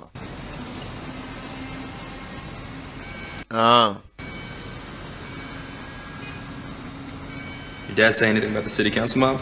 No. Honestly, city council mob papa yabivuze iki buryo twabateye mu nama. But it definitely worked. I could tell it took him off. Ariko ndabizi byanga byakunda byamuteye akabazo ko byakuciye nkuko twabishakaga. He'd freak out if you know I was involved. Ahubwo yasara amenye ko nari nari mbirimo. You don't feel bad sabotaging your dad's development? None se uri kumana cyazo guteka urimo abangamira iterambere ryaso. I mean, how else are we supposed to stop my big, horrible, greedy father from destroying birababaza nawe kuba ufite umubyeyi ubizi ko ari umunyabugugu atumva ko abandi babaho batuje your beautiful neighborhood? kuba agiye gusenya karitsiye yanyu mwituriyemo kandi banyuze kobwa atangira kuvuga ukuntu asa ari umunyabugugu. I do feel guilty. Rwose ni kwita ku cyisho nagishinja. Father, there's 1,000 other places my dad could stick some nauseating love. Ariko no kubwo guhunda tata ahubwo cyane namubwira cyagenda shaka kandi yubaka kwa rahane hari amagaritsiye menshi yakubakamo. Trust me. Nyizera sheri. How are things between you guys? Yeah. Hano sagati yanyu bimeze bite? Go to. Oh, and Trip asked me to be his date. Mugenzi kishimiye umusore. To get closer to my dad. Of course I said no, but just wish you could go. Atari kumva nakujyana imbere ya data ngana mukwereka ariko ntabwo byoroshye. Yeah, the other side of the table with a drink tray. Ati zabari ku rundi ruhande rwa table rwose. Just one more time. Wumva ibyo bavugaga byose. Hano uko bitozaga n'ibyo baganiraga. Hari ka kamera kafataga amashusho. Bwatinze. Nakwinjira yigo. Bill Anderson, so umukobwa. So how's everything with the dance company? Mwana wanjye company y'imibyinire igeze ihagazite. Good. I've got my final audition in a couple of days. Hapa rwose finale za minsi mikiri imbere. Ha byiza. Good luck. Mahirwe n'imigisha mwana wanjye. Thanks. Akoze. Is everything okay? Nasi byose bimeze neza. Cyane. It's been a rough couple of days. Minsi ntabwo yari myiza rwose akazi karazambye. Glad I still got you on my side. Narinzi ko wenda ubwo ndi hafi ntacyo bitwaye. Emily and Dad against the world. Tukomeza mvuga yacu ngo Emily and Dad against the world. Emily na papa bahanganye n'isi. Sibyo? So byo kubyina rwose uze umfashe iyi company tuyirunning ubwo n'amafaranga aboneke. I'll let you get some sleep. Nanjye kamure kuryama uruhuke. Abeho mukundwa. Hi, Dad. Amuche papa. Bone ngwi. Yo, man.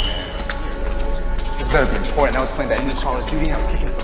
Mwana nabo ry'imibyinire. Electrics Limited dore igisubizo ku ntambara mwayaga muhura nazo zishingiye ku mikoreshereze y'umuriro idasobanutse. Waba uri umupangaye mu nzu z'ubucuruzi cyangwa izo guturamo se yewe utunze cash power ihuriro n'abantu benshi.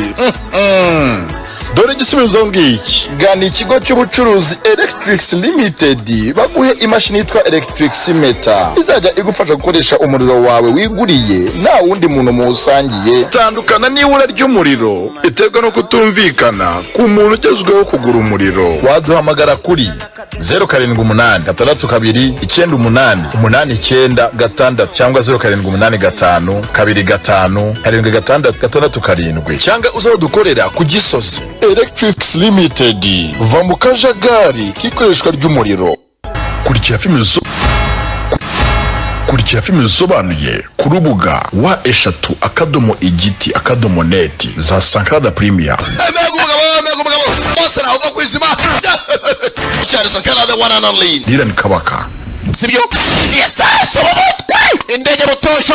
Cha kwigaraganya gukoma kandi. Yo mwe Dylan Kabaka. Na Junior Giti. Konya Irani. Abakura mu nzira. Nitwa Juju. Giti w'igipetiji. Filime zose wifuza. Filime z'ubuntu. Igiti.com kuri yo website. The Free Movie Tree. Uryo shoko ubuntu. Sasa kuna basore ko bakaje. Hey man, what's up? Imeze Teddy. What up, Eddie? What you want to show us? Bana tubikare mduhamagare ni bikishane ari. Yeah, take a look. Muze murebe hano. I found their rehearsal footage. Hano hari amashow na mafoto nabonye amashow bari mu myitozo. You don't feel bad sabotaging your dad's development? Ese nagomba ko abangamiye iterambere rya so. Kimwabwiraga gakobwa. How else are we supposed to stop my big, horrible, greedy father from destroying? Ntabwo rwose byoroshye kuba nagareka data uriya w'umunyabugo gushaka kubasenyera karitsiye kavugaga bamenya ko umukobwa ariwe mukobwa wa Bill Anderson. She's his daughter. Ati umukobwa yitwa Emily Anderson ni umukobwa wa Bill Anderson. That's crazy. Benobo says. Okay, well maybe we should call Sean. Reka damagara chance biganiriyo. No. Oya. No. I've got a better idea. Fite igitekerezo kirenze ibi ngibi. Sasa Anderson after inama hano rwose gonna be a big project. Nako nagari inama bakire baje guhura aganira na meya. Excuse me. Nkwereke umukobwa wanjye. Hano ubwo waje birashimishije. Beautiful. Sereza mwana wanjye. What do you think? Didn't Trip do a great job with all this? Musore nare umuseriveri. I'd like to thank everyone for being here. Mwakoze rwose kwa mwaje hano. So now, with no further ado, tutagize tuteze mayira. Responsible for the city's latest beautification project. Ati rwose kabanze mbere ku mugabo rwose ufite projet nziza igiye gukesha umujyi wacu. Mr. Bill Anderson. Nyakuba Bill Anderson. Thank you, Trip. Je kuvuga rwose amagambo ya nyuma bameya baje bagitifu. And a very special welcome to the great mayor of Miami and my good friend Donald Hernandez. Ati rwose kabanze suze mushitwange meya wa Miami Donald Hernandez. All of us at Anderson Global Properties look Ati rwose ni nyiri company Anderson Global Properties. to a long working relationship. Rwose twishimiye uburyo umujyi watwakiriye kwa tujye kwa na city council yanyu. And now the moment you've all been waiting for, I'd like to present to you El Frente del Rio. Dore umujyi ngiye kubaka ni El Frente del Rio. Bashiraho bibanza kwanga haza musasi bini ngo destroying spring gardens kwangiza quartier y'abaturage majwi nayo ibyo bari bapanze hazamo ibindi ndaceka bategereje dushyize ako kategori tekinike. Video mwashyizemo itari ati murebe lookout baragamo bya byotsi bihumanya kase bigenza bite amfasha gutya amamagare polisi bitegure kumbala kuri ekran kao time for revenge cyo cyo kwihorera sasa dore bademo ngo baraza mu bundi buryo umugabo yirukanye Eddie mu kazi mukobwa yinjira muri crew yabo batabizi Bob style bija munsi mukuru basenye ibihari nubundi nabarara bya ruswa corrupt greed munyabugugu ifoto ya Bill Anderson kiracho waje nacho sibyo umwanda gusa tayari kirenze ibyo baherekana ya video umukobwa atera wa munsi w'inama nawe yarari mu babyinnyi umukobwa Emily Anderson umukobwa Bill Anderson babyereka isi yose mwana wa ahita ngo even his daughter is against him no mukobwa ubwo basara bahanganye ashyigikiye byose arimo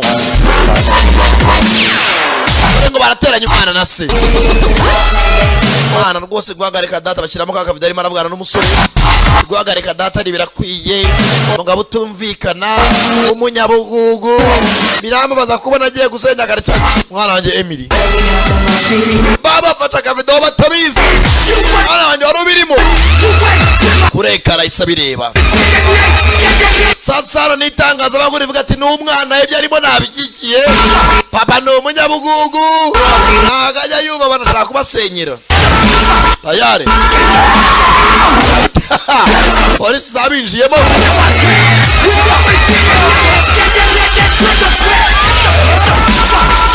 semanuri mbi shara bata Eddie umuvandimwe yarebe cy'umwana nagwa uragomba kubikora kaza rwose kujana n'umukobwa wa umukire wananyirukanye mu kazi sheri Emily Eddie nagwa ntabwo bategura ibintu nk'ibi utabirimo mwana nkamani Emily mve mbere ubwatsi na shani yarabirimo bafashe Eddie shana za gutabara umuvandimwe barabambara bombi arari Madrid mwebwe sha You lied to me, Sean. You lied to all of us. waratubeshye Sean waratubeshye twese. I lied to you. I was trying to protect a girl I really care about. Uriya mukobwa namukunda niba narimo nageza kurinda. Guess you taught me a lesson. Shut up. Kazi byaduhaye somo muceceke mwese. Hano hari umusaza mugenzi wo muri quartier niyo mubyeyi bagira bose n'ababyeyi bagira n'umusaza ubarera. Never know when to give up, do you? Bashaka gucekira da mwari mugeze mwabasuka mwe. Your little stunt is all over the news. Mwese muri kwitwace kwitangaza amakuru iki n'iki. We've been disqualified. Twese dusa n'abavuye muri akazi. Possible. We got the hit. Kuri YouTube batwabaye disqualified. Batwirukanye kuri YouTube. From corporate office this morning. Nakiriye rwose email muri gitondo yaturutse kuri corporate office muri gitondo uko bavuye muri rushanwa ryo kuri YouTube na miliyoni zingahe tumaze kubona twahombye. We're out. Twabivuyemo. we both got taught a lesson, huh? baza uyu munsi twese tubonye isomo. Screw you too, man. Iryagapanda mwana. Too late, Eddie. Icyarenze twese twaraburije. What happened, Sean?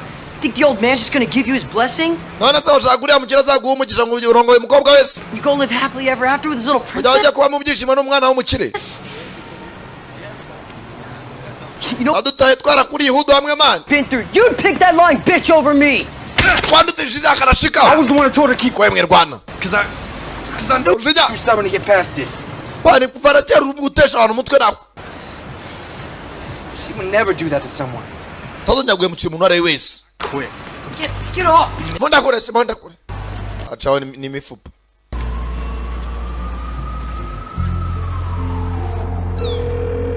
Ngenzo yakomeje guhamagara umukunzi. Hey, it's Emily. Leave me Yewe ni Emily, waramutse wumvise sonera. Ohereza ubutumwa bugufi. You have to believe me. I had Ngomba kunyizera nango nari imbirimo nishana arakiregura. Please just give me a chance to try to explain things. Basi mu mwanya ngerageza ndebe ko nagusobanurira. Always in a rush now. On the phone long enough. Seho umukobwa naraha. Am I so Mwana wanjye nkora umushinga. Ngwana no guteza imbere umuryango. sad? I'd say Kumbe yakundanye naye Marine ngo ni Jojo. Jojo Burizi. Mwana utuma ngambane etade. Come on. Babarire papa. I never meant to hurt you. Ntabwo nangamije kubabaza. Aha. Washatse shaka ubumansuzi mwana wanjye nayo kubuze kundana na Jojo. It's all over now. Ubu byose byarangiye. Plans were approved. We're going to start construction right away. Ako n'ubundi icyemezo najyawe n'akarengeye gutangira kubaka. Wakoreye ubusa ariko nabwo ariteranyije. Kubura umubyeyi ntiyaca iteka. Ko nayo si Imana. Ako nabatangiye kuzinga ibyangushye. Asigaye Caterpillar guzigakora iki? Aziga kubura. Where's Sean? Hey, you can buy this one. Sean ari. Agaje kudufasha kwimuka wapi?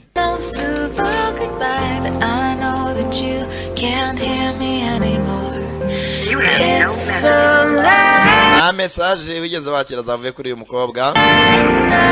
Fasha mushike gupakira ibyo apakira. Ashyira mu modoka ngiri atwimuke. None wabigira utese. Dangije. Akira. Geze gutya mugenzi. Faranga yari yakoreye. Hamwe muri ka hoteli. Emily Anderson. Emily Anderson. Emily, I thought you were doing a duet. Narenze ko rwose uri muri twari neza. Nayo ni ntekerezo zanjye. I'm doing a solo. Ngiye gukora solo.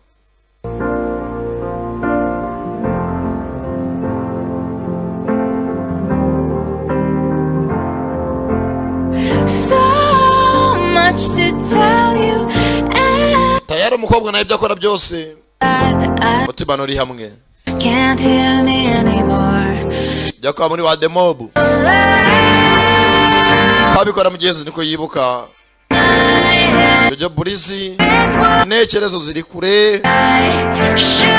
Akibuka rwose umukunzi we Shikarete. Za 5. Ah.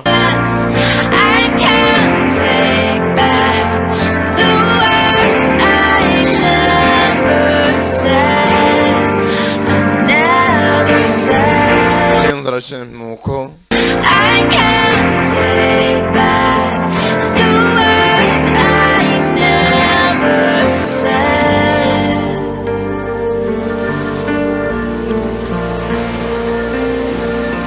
aza hakuno Emily Yenze maniga nawe ntiyacitse intege.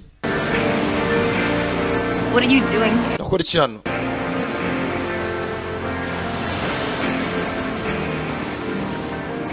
I don't know. You make a company? Ati nashaka kumenya uko bimeze se na twakora company twaba twicaranye. What are you gonna do? None nakora iki? Go back and work for my dad. Ati nta kintu nzasezeranya ndaza ko tuzakorana muri company ye. Don't do that. Wibikora. Wicika intege. What about you? Always. When's the next mob? Ba mob muzongera kora ryari? Your home is being destroyed. Muhiri wanyu agiye kurimburwa. You should be fighting for what you want, Sean. Mwakabaye Sean murimo murarwanira icyo mukunda, icyo mushaka. Biriya byo mu miliyoni ibungaye 100,000 ntabwo aribyo mwakaye muhanze amaso. Agiye kubasenyera umukobwa murasiramo akantu. Mwakaye mushaka buryo cyane abantu bajya batasenye. Akuba wumvishe. You know, this is where Sean and I came up with the first mob. Atana nonye na Sean twicaye ngo twapanga umushinga wo gukora the mob. Maragana na muzehe ati ni hano. No, this lucha between you two, it's no good. Mwana ikibazo cyawe hagati yanyu ntabwo ari cyiza. Well, I didn't start it. Ati muzehe ntabwo aryo bitangiye. But you ended it. Ariko ntiwabirangije. Made it a lot worse. Ahubwo watumye bigaragara nabi. Wenda kwisha kuri ya mukobwa ise ari ugamije gusenya hano hantu. Ariko nawe wabigize muri ari kujya gutamaza uriya mwana imbere ya se. Yarambeshye Ricky. You're young. Umwana. You haven't met that special someone yet. Nano ngurahura n'umuntu nkuriya mu buzima. So you don't know. But one day you will. Nano ngubizi ku munsi umwe n'ubimenya. And when you do, I hope you won't lose that special someone the way your friend did. Nibwo uzamenya ko ugiye guhomba inshuti magara wigeze ugira mu buzima. Kandi umuvandimwe mu buzima. Come make it right, will you? Genda ubikemure wamwaka basimbizi. Ariko yiyungwe n'umuvandimwe wawe. Genze Edi yumviye muzehe. Araza sanga Shani hakuno. What's looking at, bro? Ngano reba ikisi. What's going on? Kikijya mbere. Man, I really messed up. And I don't have an excuse. Mwana nakoze umwanda kandi sinuko nakwaka imbabazi. Ntabwo mfite nakwisobanura. Then I don't know. Sinzi ariko Just felt like we've always had that whole you and me against the world thing. Twatse ngo dufite ikintu mundane mutwe twishyizemo yuko njye dufatanye tuzangana n'isi yose. Started to feel like it was fading. But Isa nkaho umucyo twari dufite usa nkaho uri muri jima. Man, it was stupid. Mani ni ubuswa. Nabaye umuswa. I'm sorry. Kandi mbabarire. Buriya kwaka imbazi muri isi ni ikintu cyiza. Guca bugufi kwereka umuntu wakoresha kandi yemera icyaha. Ntago amakosa arayawe gusa. Naye ntago nakabenera kubeshya. Uvuze ngo nongeye mbona inshuti yanjye magara. I don't know. Simbizi. Supposed to exchange rings or something? Duhana impeta zo kugira ngo twemere ko twasubiranye. Mugenzi tuburage ni ibintu byabo. But from now on, this is the only thing you get to hit, okay? Atereka no dukora igikorwa kimwe cya nyuma. Hayire rimwe. Yo, Sean. Hey, what's up? Yo. Mugenzi baragize gutya n'abandi bare bahamagaye. Yo, Sean. Reka dutwike bwa nyuma. All of us. Utware twese hamwe man. Without you, man. Ntabwo twakwegereye ngo tukwake imbabazi. We turn something hot turacyari ikipe into something ugly. Reka tutegure ikintu cyiza kandi gitwika kirimbura bwa nyuma na nyuma. Atubikore bwa nyuma. To do what the mob was intended to do.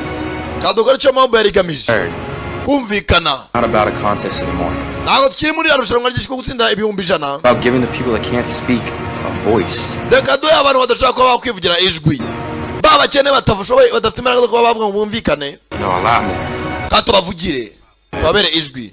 Tubijwi rya rubanda. To be heard. It's so true. Yeah, we got some work to do. Dufite akazi kuri uyu munsi. Ubwo twitegure twerekere. Sasa ni bwatinze. Baza hakuno. Hamwe umugabo agiye gusenya ahereye. Mwutozo nawe urakomeza. Vuba vuba. Tayari. Do it again. Bazana imigozi.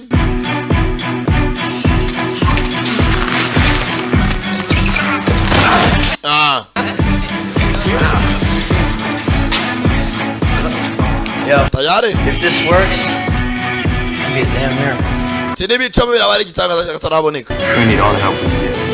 Yo, Jason, what's up? Sasa kuno Jason atangiye guhamagara abandi babyinnyi. Mane ndashaka rwose muze muri Miami hari igikorwa cyako ko mumfashamo. Okay, what do you got in mind? Ufite igitekerezo ki? Tangiye kwiyambaza abandi babyinnyi. Spice Step Up Revolution cyangwa Step Up Full. Anacheza Premier Sankara for real. Haya. tayari.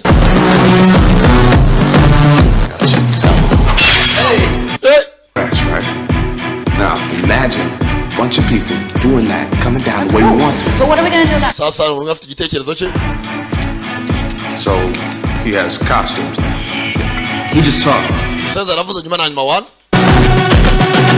Kanya kose ni imyitozo agwagarara.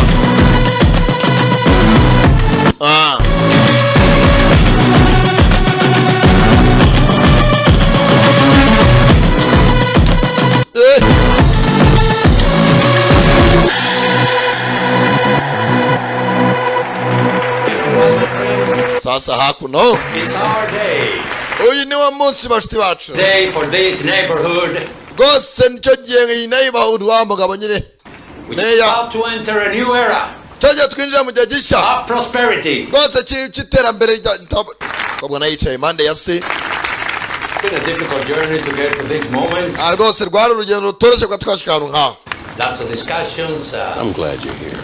Samwara nishimiye kundi impande rwose. Cleveland soon put all this. Vuba hanga Cleveland rwose barabaturi inyuma. Here my dear friend Bill Anderson. Nacyo gihe rwose nakiri mushiti wanjye gikundiro Bill Anderson. Talking of this occasion. Gose iki gitiyo nicyo rwose cy'icyerekezo. Bakiraho. Hello Margava.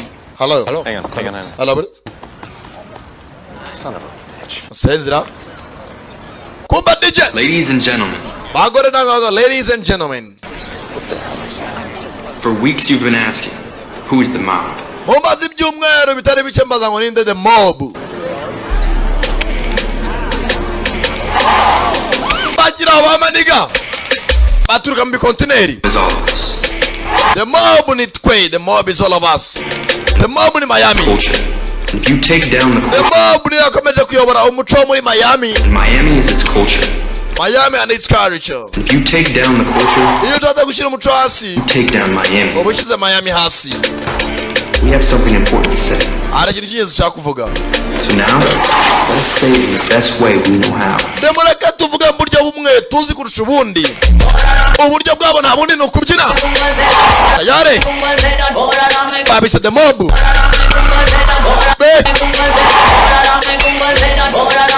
Raka. Kobwa navayo. Tayari. Bavuge mugenzi uko bashoboye. Raka. Bicep. Step up full. Revolution. Wabgu kasa nawe. Yes, yo. Amana we. Sasa bita kugumura abaturage. Nabyo kubaka turajashaka ngo byori zacu.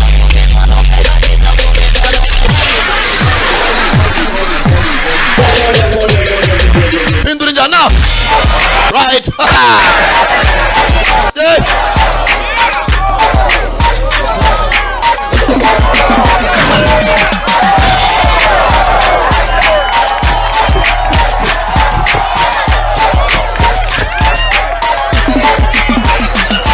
Let's go.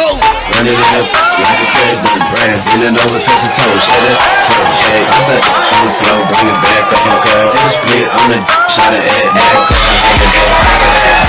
Bring it back, bring it back, bring it back, bring it back, bring it back. You can add, you can add, you can add, you can add, you can add. Umugabo kasakaise yamureba kikarumu. Turabashigikiye. Aranyerera. Yesu we. Arazamuka. Byose bari bapanze me yarumiru. Bya bintu n'uburyohe.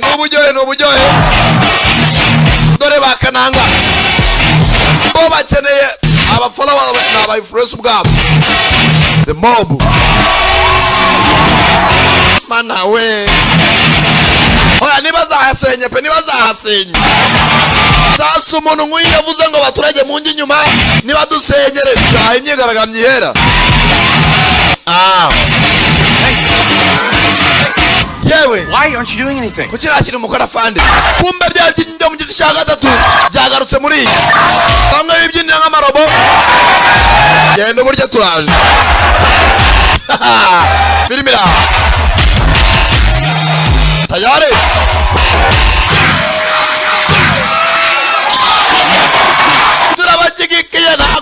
barasenya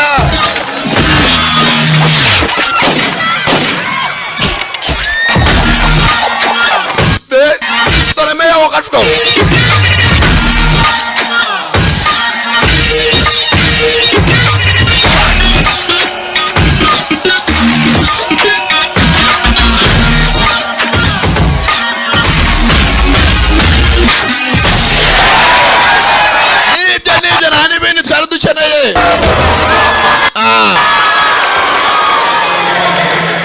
tayari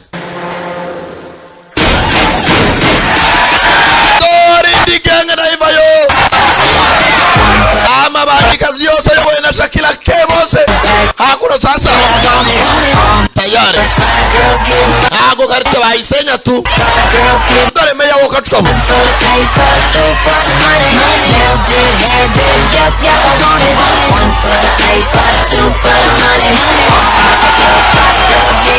yes, yeah.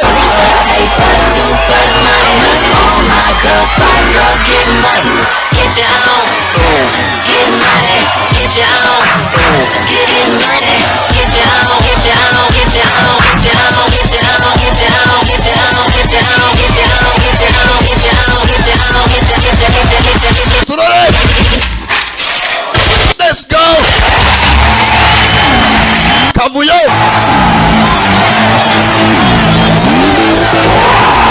Raka.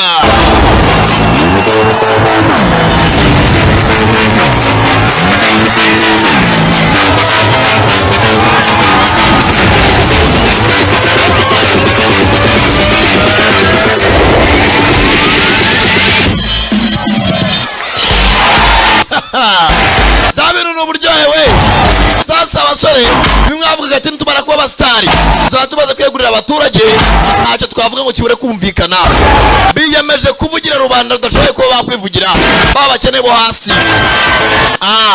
uburyo bavugamo nta bundi ni ukubyina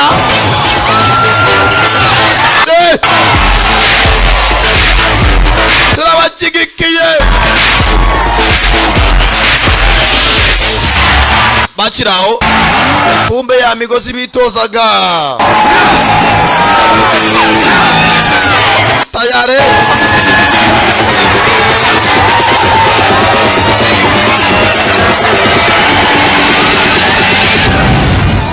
let's go.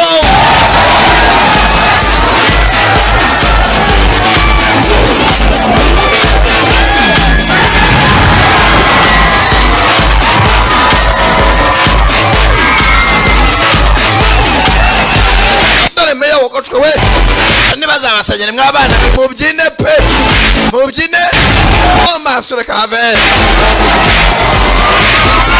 raka papa ibintu byo kubaka wapi bakiraho arakahuda kumbe na mus nawe yagarutse muraka Blackman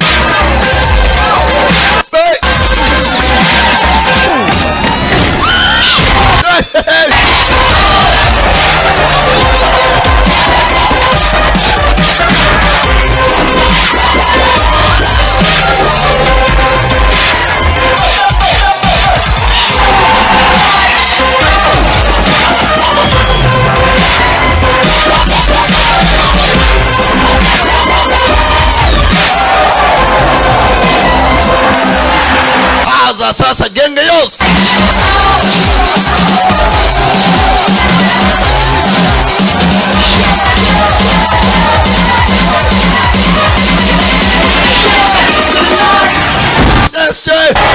namuzado senyera da papa ndabashyigikiye ibi nibyo twari dukeneye dore meya wogajwe uruhara mu rukoremo ntabwo nabyo ntibazabasenyere meya uruhara rwose cyane turabikoze mwana ntabwo birabara ikindi kimwe kibura shyiramo akaririmbo mwana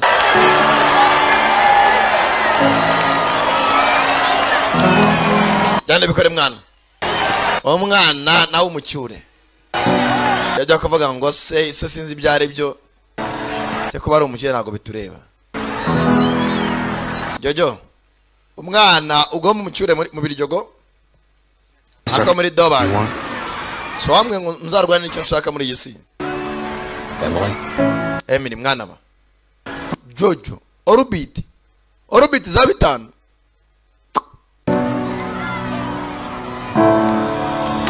papa anijyane ni Marine nakundi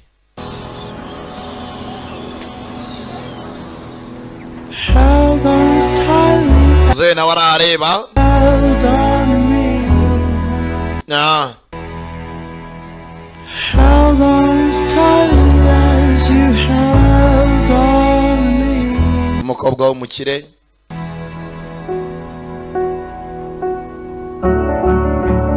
baturage bose zireba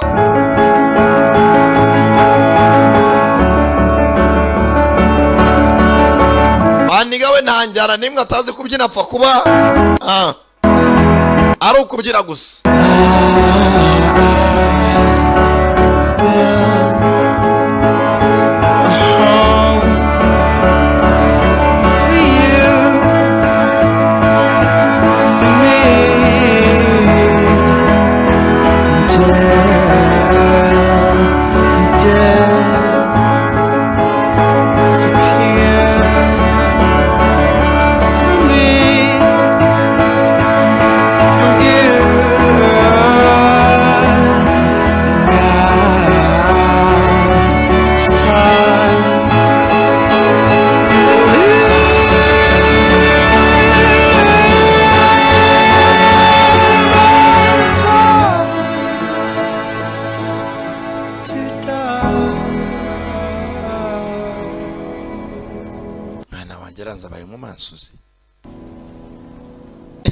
Kirarumiwe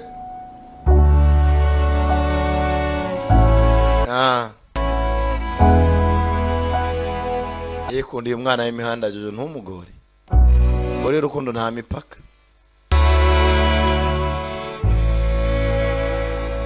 yamuraje mu bwato bagangitse nashaka kumva ko gangika bimera mubwira ko bamufungiye kwa Kabuga uzasangira akanyanga nanjye banjyane aho kurya ibigori bimera turabakigikiye nazo mu ngwa dutse rimara ko mama tazo ko byagenze ajeje ubundi we wacu bro ni wowe wacu aho umukobwa narenza iki senye n'umwana wanjye atashyigikiye Yo, Andy my boy. Andy musore Third. You can call me Moose. Azayita Moose muzee. Moose. Mama Transivie ibintu byose byo gusuhuzanya se. This community has something to say to you. Ahubwo ibyiza iyi society ari kintu wayibwira. I hear them say it. Aza turagufasha kugira ijambo abwira. Mr. Anderson. There's no way we can stop you from destroying our neighborhood. Ntago twakubuza rwose kurimbura quartier yacu. Umukirura bishoye umusore yahise murasa. Yirimbure quartier yacu n'umukobwa wakuri inyuma. Being lost in the process. Ariko natwe twananiwe turimo turagerageza. Rimbura nacyo. Sorry about this, Bill. Things rwose Bill. didn't quite go as planned. Rwose umushinga ntago wagera ngo wawupanze. Good. Because your plan just changed. Ahubwo umupango turawuhinduye. Maybe there's a way we can build this neighborhood up without tearing it down. Ahubwo twashaka buryo cyikaretse twayubaka tutayisenye muri make amazu arimo tukayavugurura. Sasa wamaniga bisa nkaho ababaga muri Gobyori murabyumva muti tuzivugura tuzigira kadastre zigaragara nta kindi gisigaye quartier bayikeshe nta muntu basenyera cyangwa birukane ahubwo bavugurura asa neza. Why Moose? How could you eat a moose? I think the question you have to ask yourself is why not Moose? Ahubwo nayo wakise Moose nibyo nakomajije. Oh, not now, Bob. Talk to him. Owner of the marketing firm, Mr. Anderson. It's Bob Cooper. Floyd. I hope you don't object, but our biggest client is actually Nike. Yeah. Different and a little more cutting edge for the new campaign. To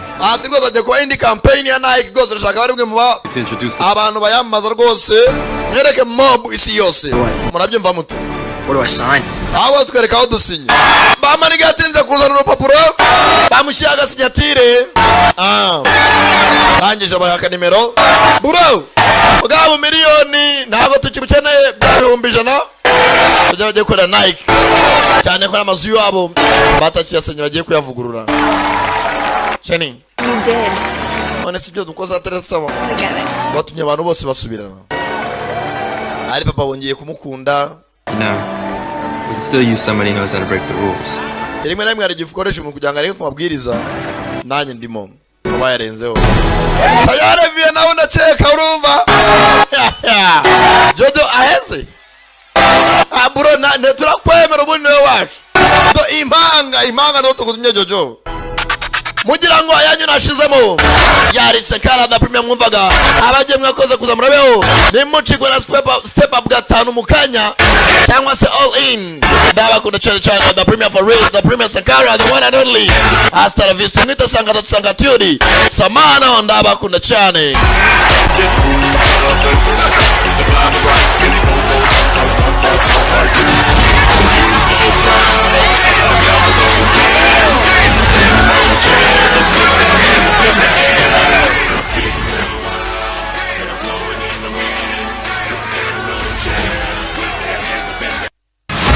kurikira filime zisobanuye ku rubuga wa eshatu .igiti.net za Sankara the Premier. bose naho kwizima cyari Sankara the one and only Dylan Kabaka. Sibyo? Yesaso mutwe indege butosho cha kwigaragambya gukoma kandi yo mazika Dylan Kabaka na Junior GT konya irani abakura mu nzira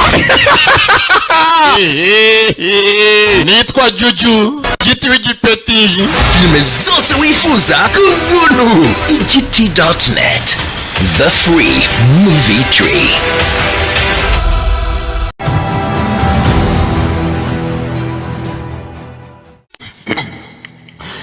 Hello ladies and gentlemen, today we are going to look on our sporting news.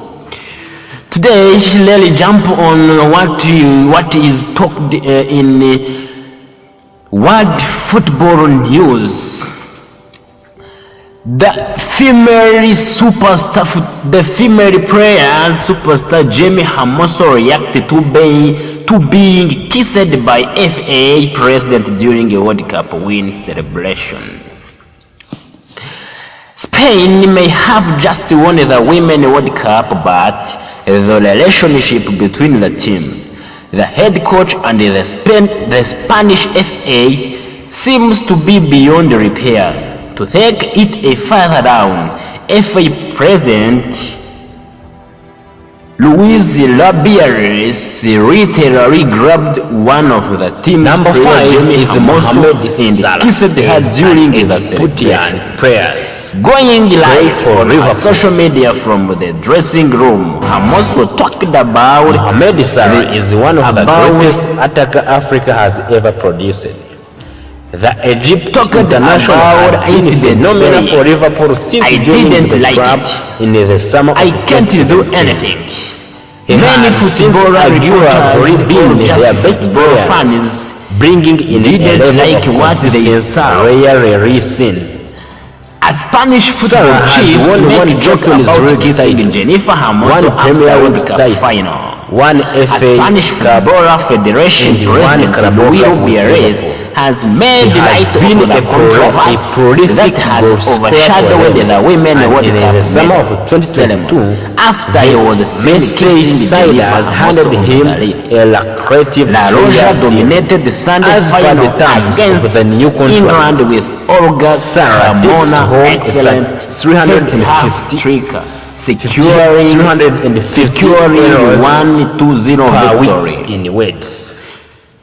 South Number 4 Troops is Spain could have won the contest by Ivory Coast players with the margins. Hamoso had the opportunity to wrap up the win from the penalty spot with 20 minutes. It wasn't a long ago that Frank Kessie established himself by map. Troops Spain held on relatively comfortable to secure the first Women's World Cup title. Their achievement was all the more remarkable due to the controversy technical character has surrounded manager George Verdi, sheer physicality, who was ignored by many of the players when they celebrated the victory crucials in the Spanish Serie A. Handling of the situation has also been criticized, and Rubiales made more unwanted headline with his behavior. However, during the trophy to not renew his contract with the Italian during the trophy presentation, an ill-advised after sharing hug, Rubiales moved to company was initially perceived as a striker forward by the head, and then planted he was going to struggle to secure place in the standing. A Barcelona teenager forward Salima Pararuelo also filmed the celebration from inside the victorious dressing room. He has signed a 3-year deal with Rubiales leather, and concerned the reaction to the 354 errors per week in the words.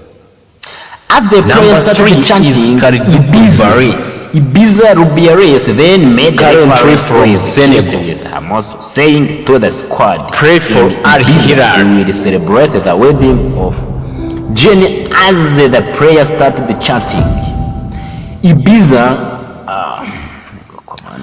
Kalidou Koulibaly was linked with a move to the Premier League for a long time before. Thank you so much. Joined Chelsea last summer on a deal worth €38 million. But